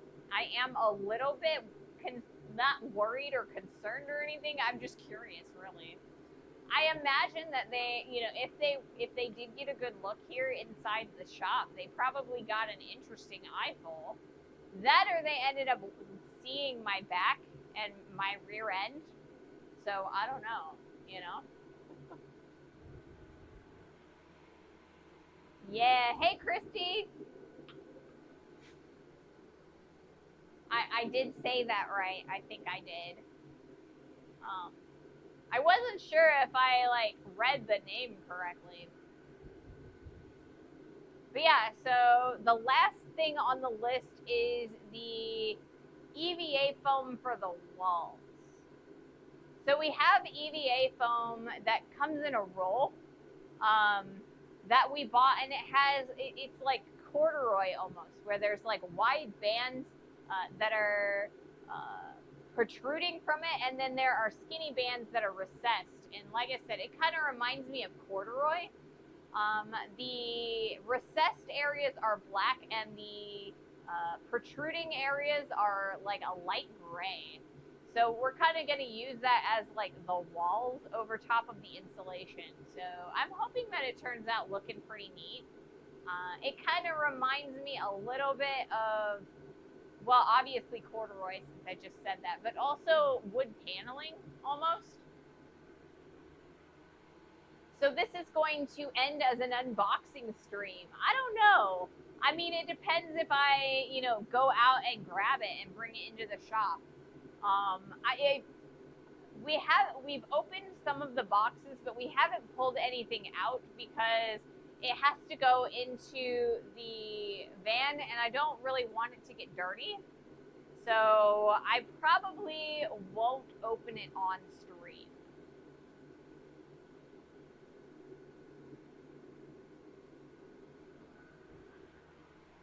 Yeah, my initials TS. That makes sense. TS. All right. I am out of water on my third one, so I will be grabbing a Gatorade here for the last, half hour or so, or however long the stream lasts. What time is it? Yeah, the next half hour. So I'm going to go grab that real fast so that I have it. Because, I mean, it's not, I don't just use the water, or I guess drink the water. Oh, are we out of Gatorade? Oh, Gatorade. That is a great. Probably my fault.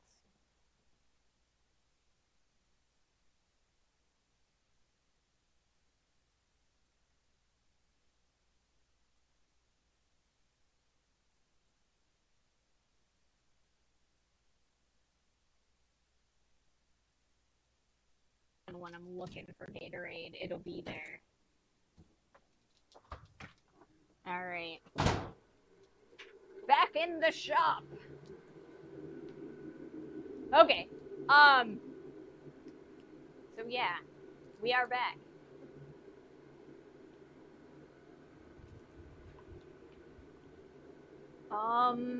Yeah, so the reason that I drink so much water is not just because, I have to keep hydrated because it's hot in the shop, and that is a major component. But I also need to lubricate my vocal cords because I shout a lot. I know you guys probably don't necessarily hear me as shouting, but I do project my voice quite a lot because I can't hear myself if I use a proper volume for speaking. So I have to adjust the microphone and my vocal projection to a point where I can actually function and hear myself.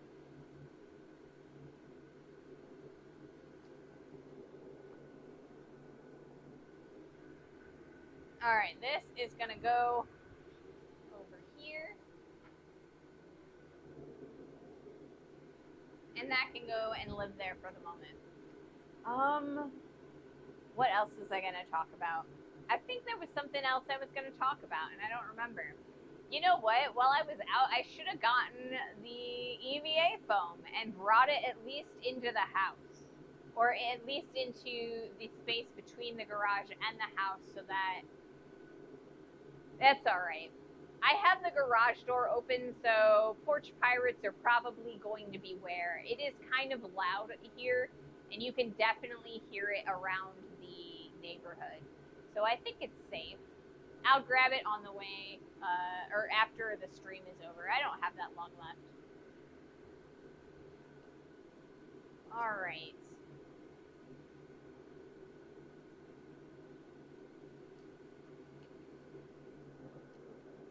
So I think we've actually made a decent amount of progress on flattening out this piece of stock.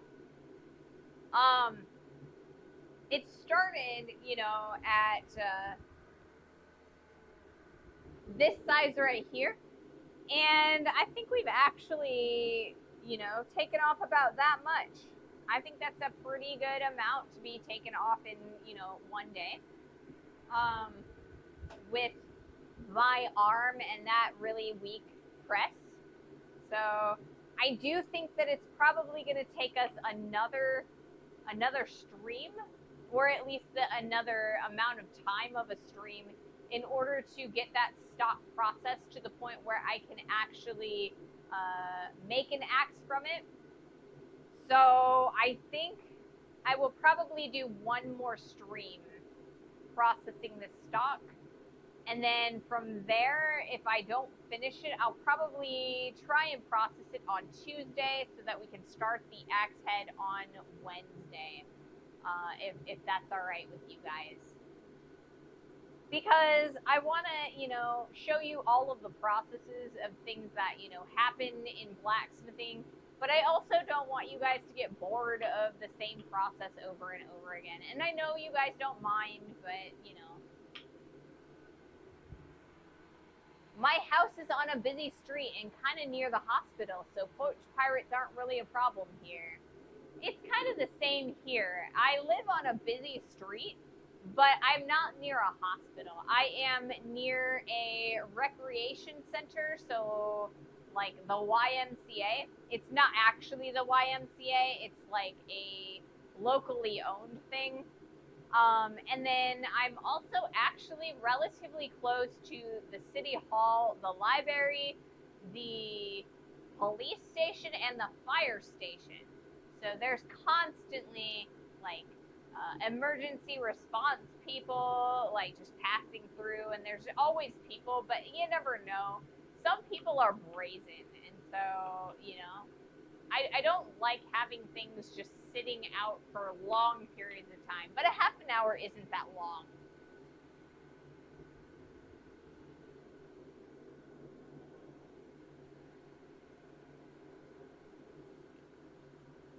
Alrighty. I'm going to do another heat.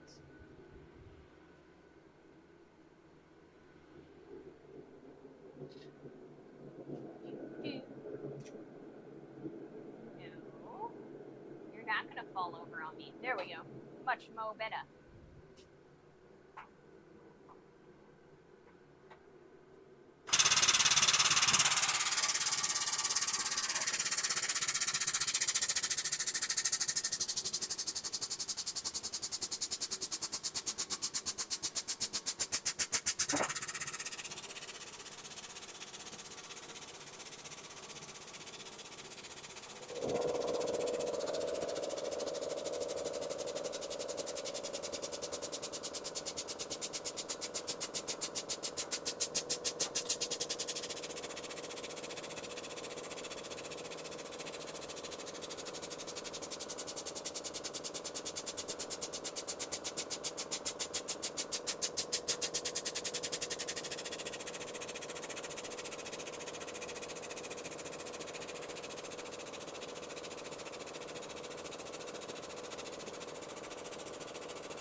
I kind of really, okay, so I like the width that this guy is right now.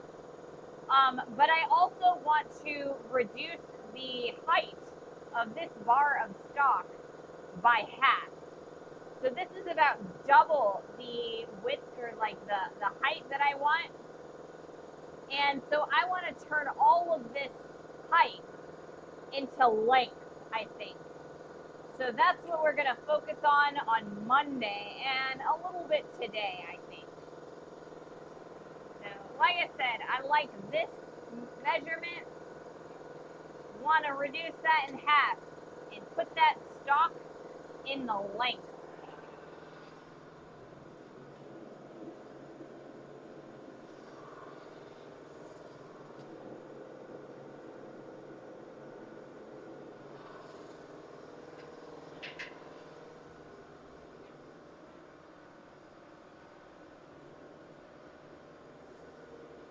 I agree.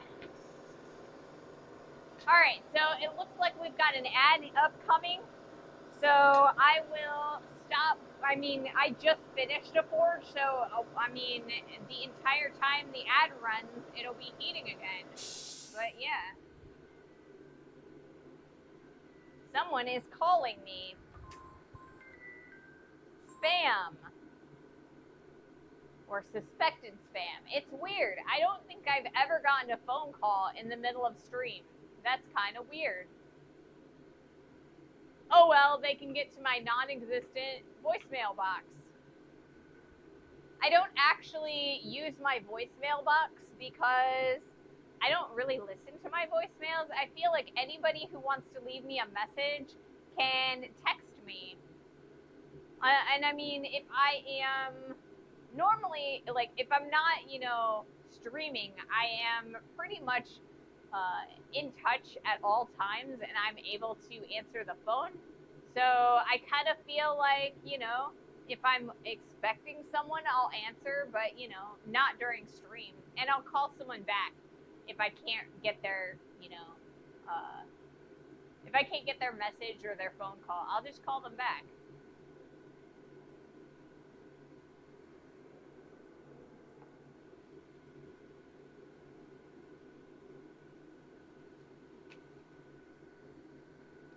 So, yeah. I think what I'm going to do is,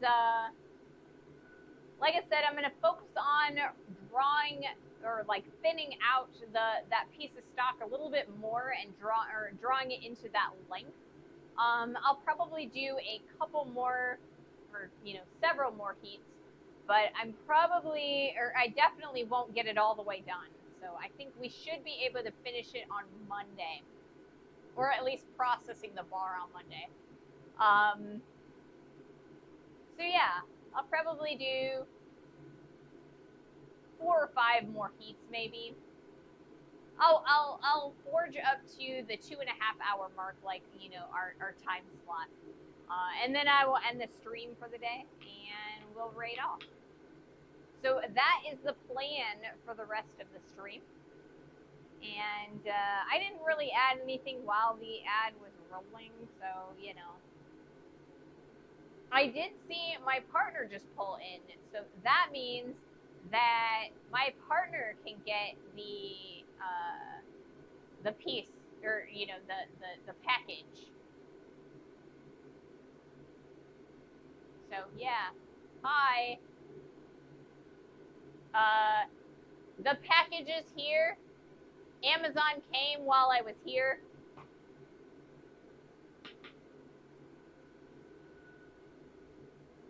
So yeah, that's how that's gonna work. Like I said, I got a few more heats before I close out for the day. But, I'll see you guys on Monday as well. So.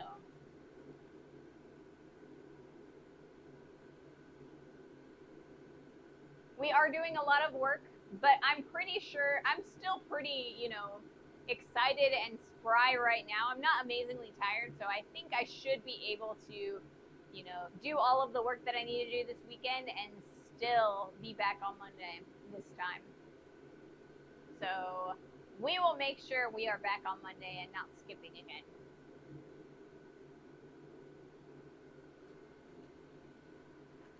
All right. Let's see. I need a new topic to talk about. I'm starting to run low. What do I want to talk about?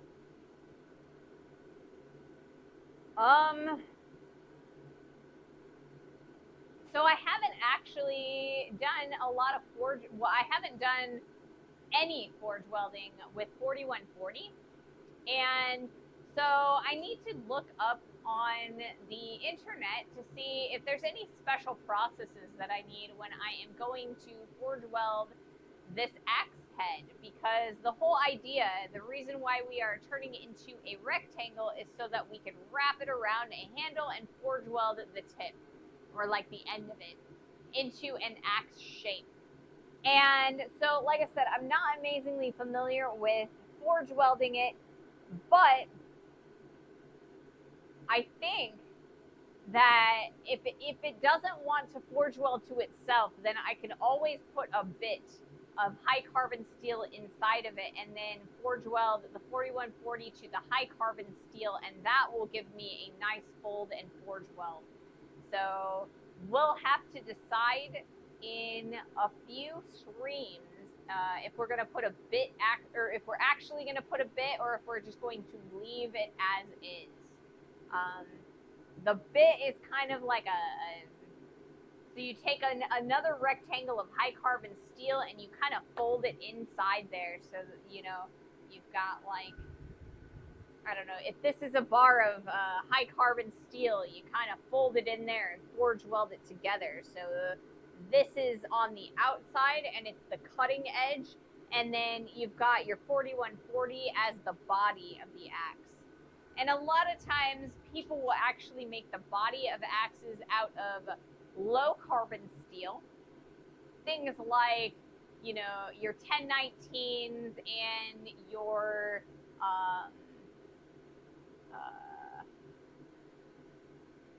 wrought iron.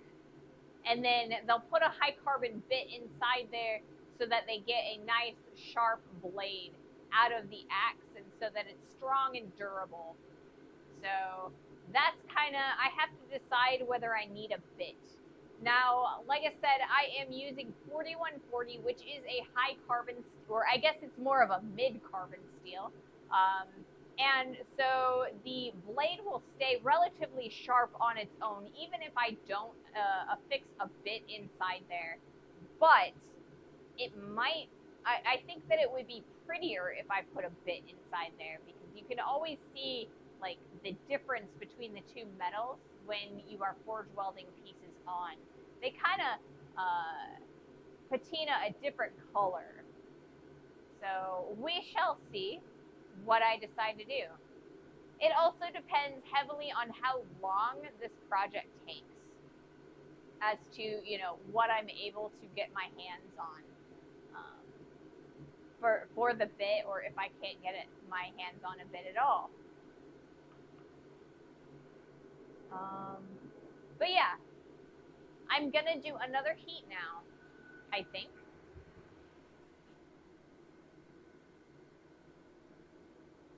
I think.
off my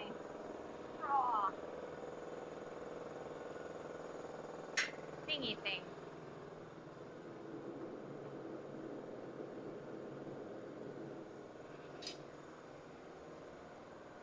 My handle. So here's something that I haven't really discussed at all.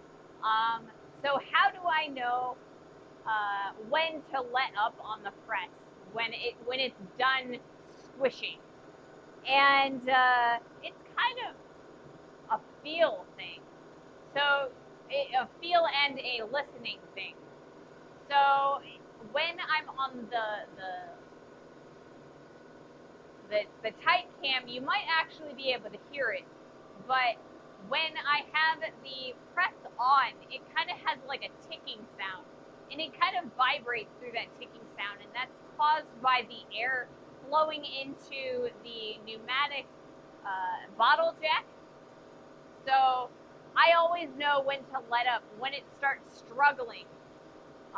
The clicks, they start slowing down, and it vibrates more violently. So then I let up and I move the piece. I can actually do a lot of work on an empty or like a full compressed air tank, a full compressed air tank. So when the compressed air tank is full, I can actually do a full heat on a 5/8 inch wide bar.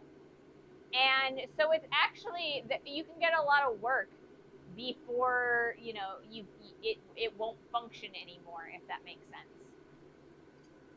And maybe that didn't make sense. If it didn't, let me know. If you guys didn't understand what I was trying to say there, and I will try to reword it. I have a tendency to jumble up my words and my thoughts towards the end of the stream, I think.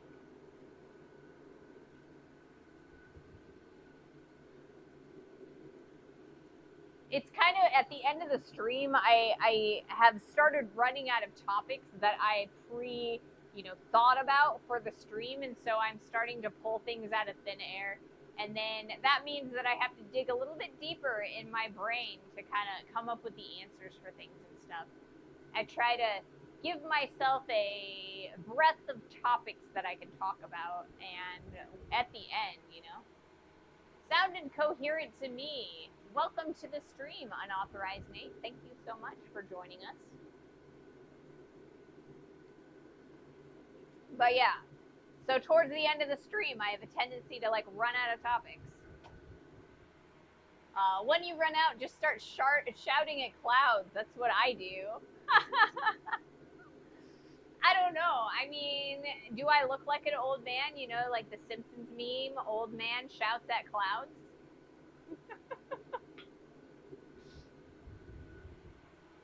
I've been lurking for a while. Oh, awesome. Well, thank you for, speaking up. I always pay attention to the names that I see, but I don't always get to see, the lurkers, because I don't have I know that there are ways that you could actually have, admin mode, and you can actually see everyone who's in chat, everybody who's lurking, everybody who's talking. But I don't have, my screen space on my laptop is at a premium, so I don't get to have that one up. So, yeah. I'm always glad when new people speak up, because then I can kind of mark your name, and then I remember people, You guys matter to me. I miss you when you're gone for a while,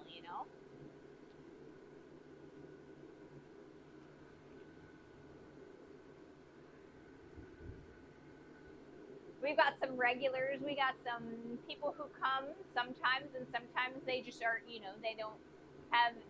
can't come, and, sometimes they show and sometimes they don't.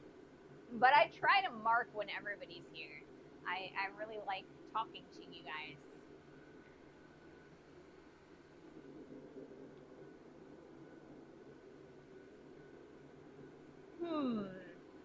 Couple more more heats, and then I'll probably raid off the stream because, like I said, my partner is home, and it is super hot, and I would like to, you know, hang out in the air condition, maybe get a shower. I'm one of those humans. Yeah. I love it when you come and join the stream, Jack. But I know that like the time space, or you know, my time slot is a little bit tricky for people who have jobs during the day. So I enjoy having you when you're able to come. You know, it is always lovely to have, you know, real blacksmiths in the stream, in the comments, you know, because then when I have problems, you know, they have some amazing advice to give me, and you know, a lot of times, you know, it's you know, it's things that I forget, but you know, it still helps. It helps a lot. That's a bold title given to me, but I appreciate it. A real blacksmith. I mean, I don't know. I don't feel like I'm a real blacksmith, but I mean, I do technically do this for a living, you know? Um, so I guess technically I'd probably consider myself a blacksmith, but I mean, you know, I'm gonna say, because when I was in art school, we had a legal person, or like a legal consultant, and they always said that you can call yourself a professional artist if you have ever made money out of art, ever, right? So you are a professional artist if you have ever made money from art. And so if you've ever made money from blacksmithing, you're a professional blacksmith. But I also would say if you've ever, you know, blacksmithed and liked it, you are also a blacksmith.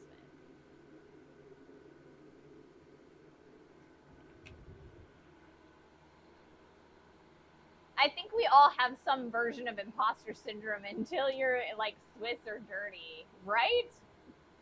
Your time is more convenient in Europe. You start close to 8:30 p.m. here, so after 8 o'clock plus a bit. Yeah. Hey Pyrex, welcome to the stream. I'm super aware of that it is a lot more convenient in Europe for, you know, my time slot. But the reason that I stream like when I do is because once my partner comes home, I am not thinking about streaming. I'm not thinking about much of anything at all except for let's get some food and let's relax and play some video games, you know? I get very distracted when my partner is around. It's very hard for me to get out to the shop and start doing things. Does your maid money exceed the cost of the setup? No. So I would say, for me personally, I would say it depends, right? It depends on what you would consider my setup, right? Because oftentimes I will buy a tool that a project pays for that I need in order to do the project, right? So I have a guillotine shear. It is a roller bender cutter for sheet metal, right? And I bought that thing because I had a project to make pizza pans into lampshades. And I got paid enough from that project to buy the thing. So, you know, it was, I did the work, I got paid, and then I spent the money, you know? And I mean, the bottle jack you guys donated to me, and I got the bricks for the propane forge for free. You know, so there's like a lot of different pieces or like tools that have actually paid for themselves, or that over time have, or you know, I have used to, you know, I've used funds that I made to buy. So, and I mean, not everybody's like that, and it's okay if you're not. And there are totally things that have not paid for themselves in my shop, like The oxyacetylene rig did not pay for itself. Not at all. I spent way too much money on that thing. And it's teeny. What's your favorite food? My favorite food? My favorite food is pizza. My favorite food is pizza because you can put anything you want on a pizza. And, you know, so if somebody were to ask me or come to me and say, you pick pick one food that you have to eat for the rest of your life, it would totally be pizza because I would never get bored. Projects buying tools is a good way to grow your workshop. It definitely is. That's, like I said, that's how I made my workshop. Jack says, I acquired essentially a truckload of rusted old railroad track sorted steel. So I got a press because it was too thick to do by hand. Yeah, I mean, that makes sense. You know, you buy the tools that you need at the time. And, you know, it's kind of a future investment. Even if you haven't made the material, you know, the money back yet, you still have all of that railroad ties and spikes and, you know, the track that you can actually make money with it. So there's still potential for your press to, you know, pay for itself. You know, you wouldn't be able to use the free steel without the press. They basically dumped an entire load of steel under a bridge that wasn't on their property and left it to rot for 40 plus years, so I cleaned it all up. Yeah.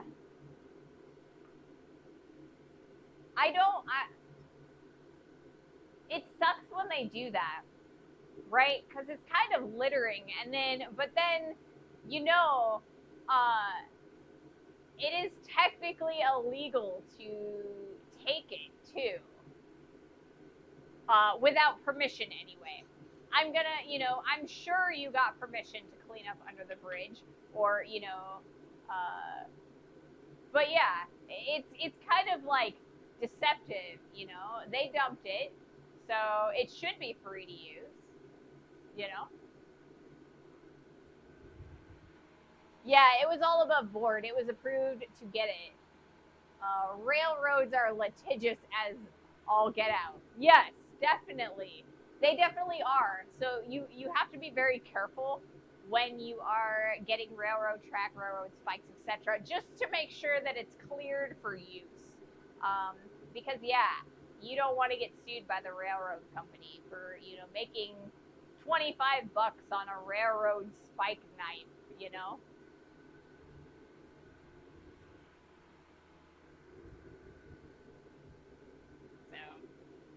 Yes, yes. All right. I think I'm going to do 2 more heats, right? I'm going to do this heat, and then I'm going to do 1 more heat, and then I'm going to raid off. So if you guys have anybody that you'd like to join and raid off to, let me know. Otherwise, we will find somebody new, or somebody who's already our friend. There were several people who were on already today that I was looking at, but they may or may not still be on.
righty.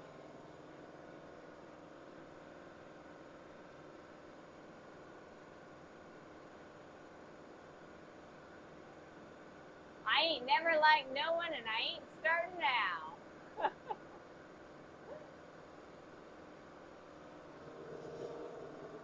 Well, you know what? You can't. A man isn't an island. You got to deal with people whether you like them or not. You know. No man is an island. And I like you even if you don't like me. True. So Jack, are you gonna make it to Quad State this year? I have the plan is to make it to Quad State, so I will be going, but I'm not, or like, the only question about, is how I'm getting there, right?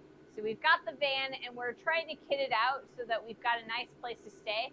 But if that's not done in time, it's not to a place where, we can use it like that. We might use, the truck, or, we might just use the van and have to get a hotel room too. I am not making any predictions, and I never will. I honestly hadn't considered it yet. Realistically, I should go because I live in PA and it's not far. Yeah. I mean, it would be cool to go, to get to be in the same area as you, maybe meet you, But yeah, it's always a blast to go to these blacksmithing conventions. I learn so much. I get to talk to so many people, and I love watching the demos and getting to talk to people. I still need to email a couple, or like the demonstrators, because I want to do, I want to schedule interviews with them before we get down there. So that, up there, because it's, it's north of here. Anyway, I want to kind of settle something so that I'm not like in their way, if that makes sense. So I'm pretty excited to get to go, and yeah, it's going to be a blast.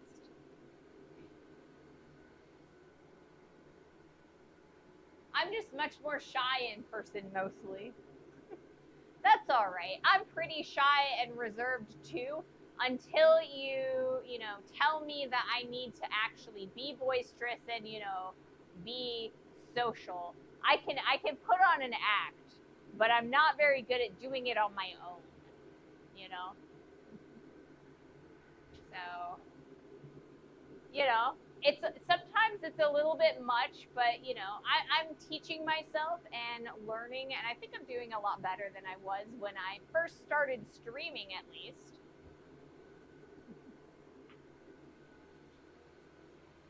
I need an icebreaker to be social.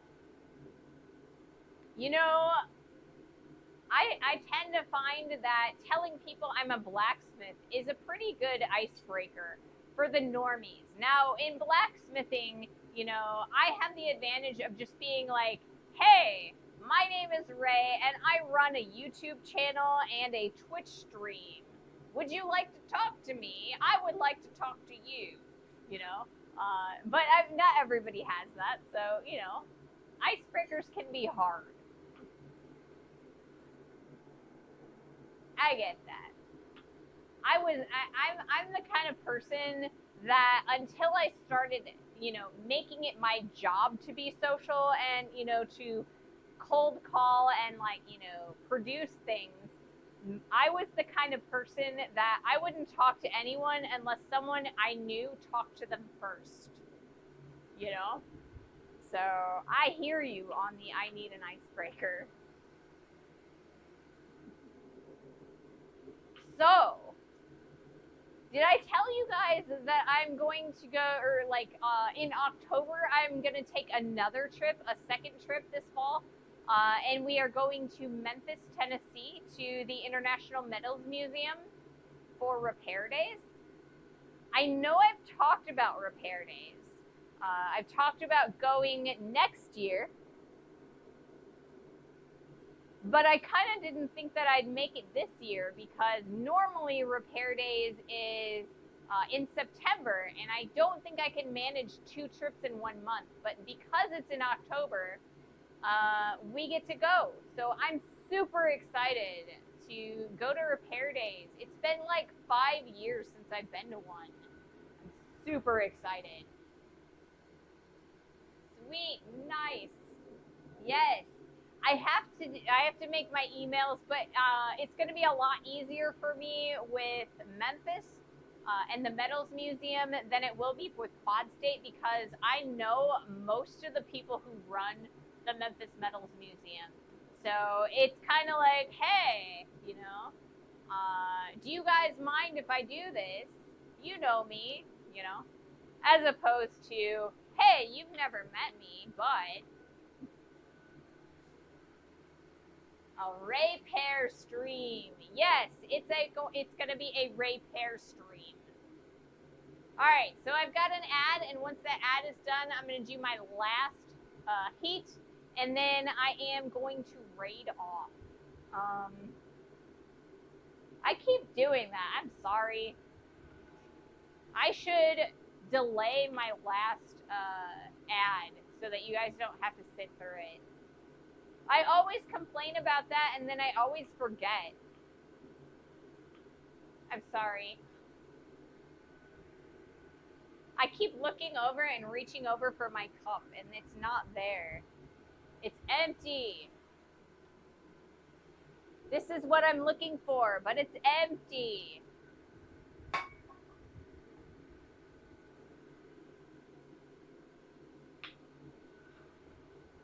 All right.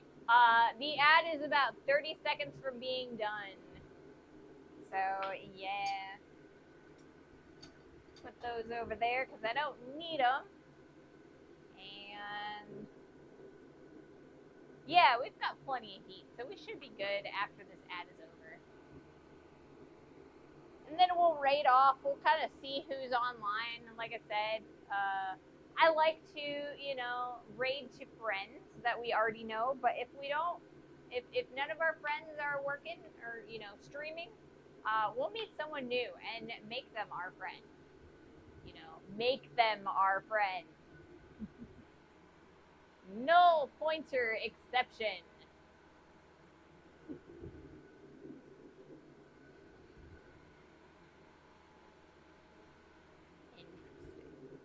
All right, I'm gonna do my last heat real fast, and yeah, let's do this. Because I'm pretending to be dirty. Well, I mean, I am literally dirty because, blacksmithing is kind of filthy as a job, but,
all right.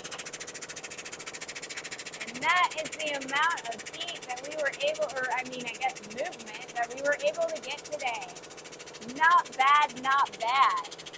If we compare it,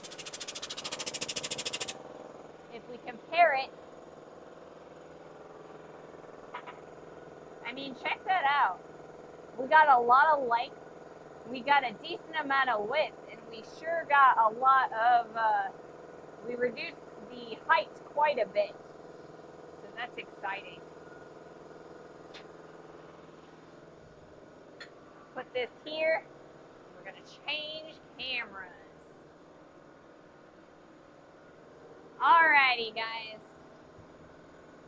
Thank you so much for joining me today. I have had a blast, and I hope you guys have too.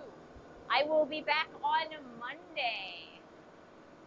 So thank you and have a nice day. Yeah. I will be back on Monday, and we will be continuing to process this steel so that we can make ourselves an axe. Have an amazing weekend, guys. Thank you so much for joining me and supporting me. You guys are the best. All right, anybody cool on? Or do we get to meet a new cool person?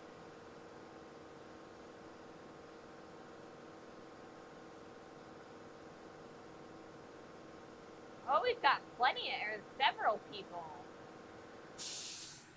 All right. I think we are going to raid Merrimack Mud. Some pottery. Pottery.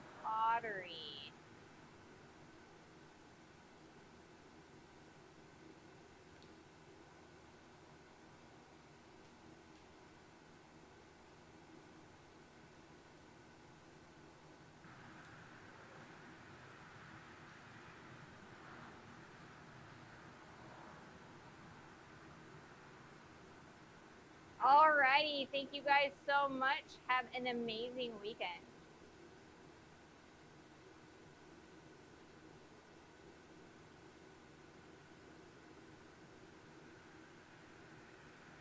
Later, guys.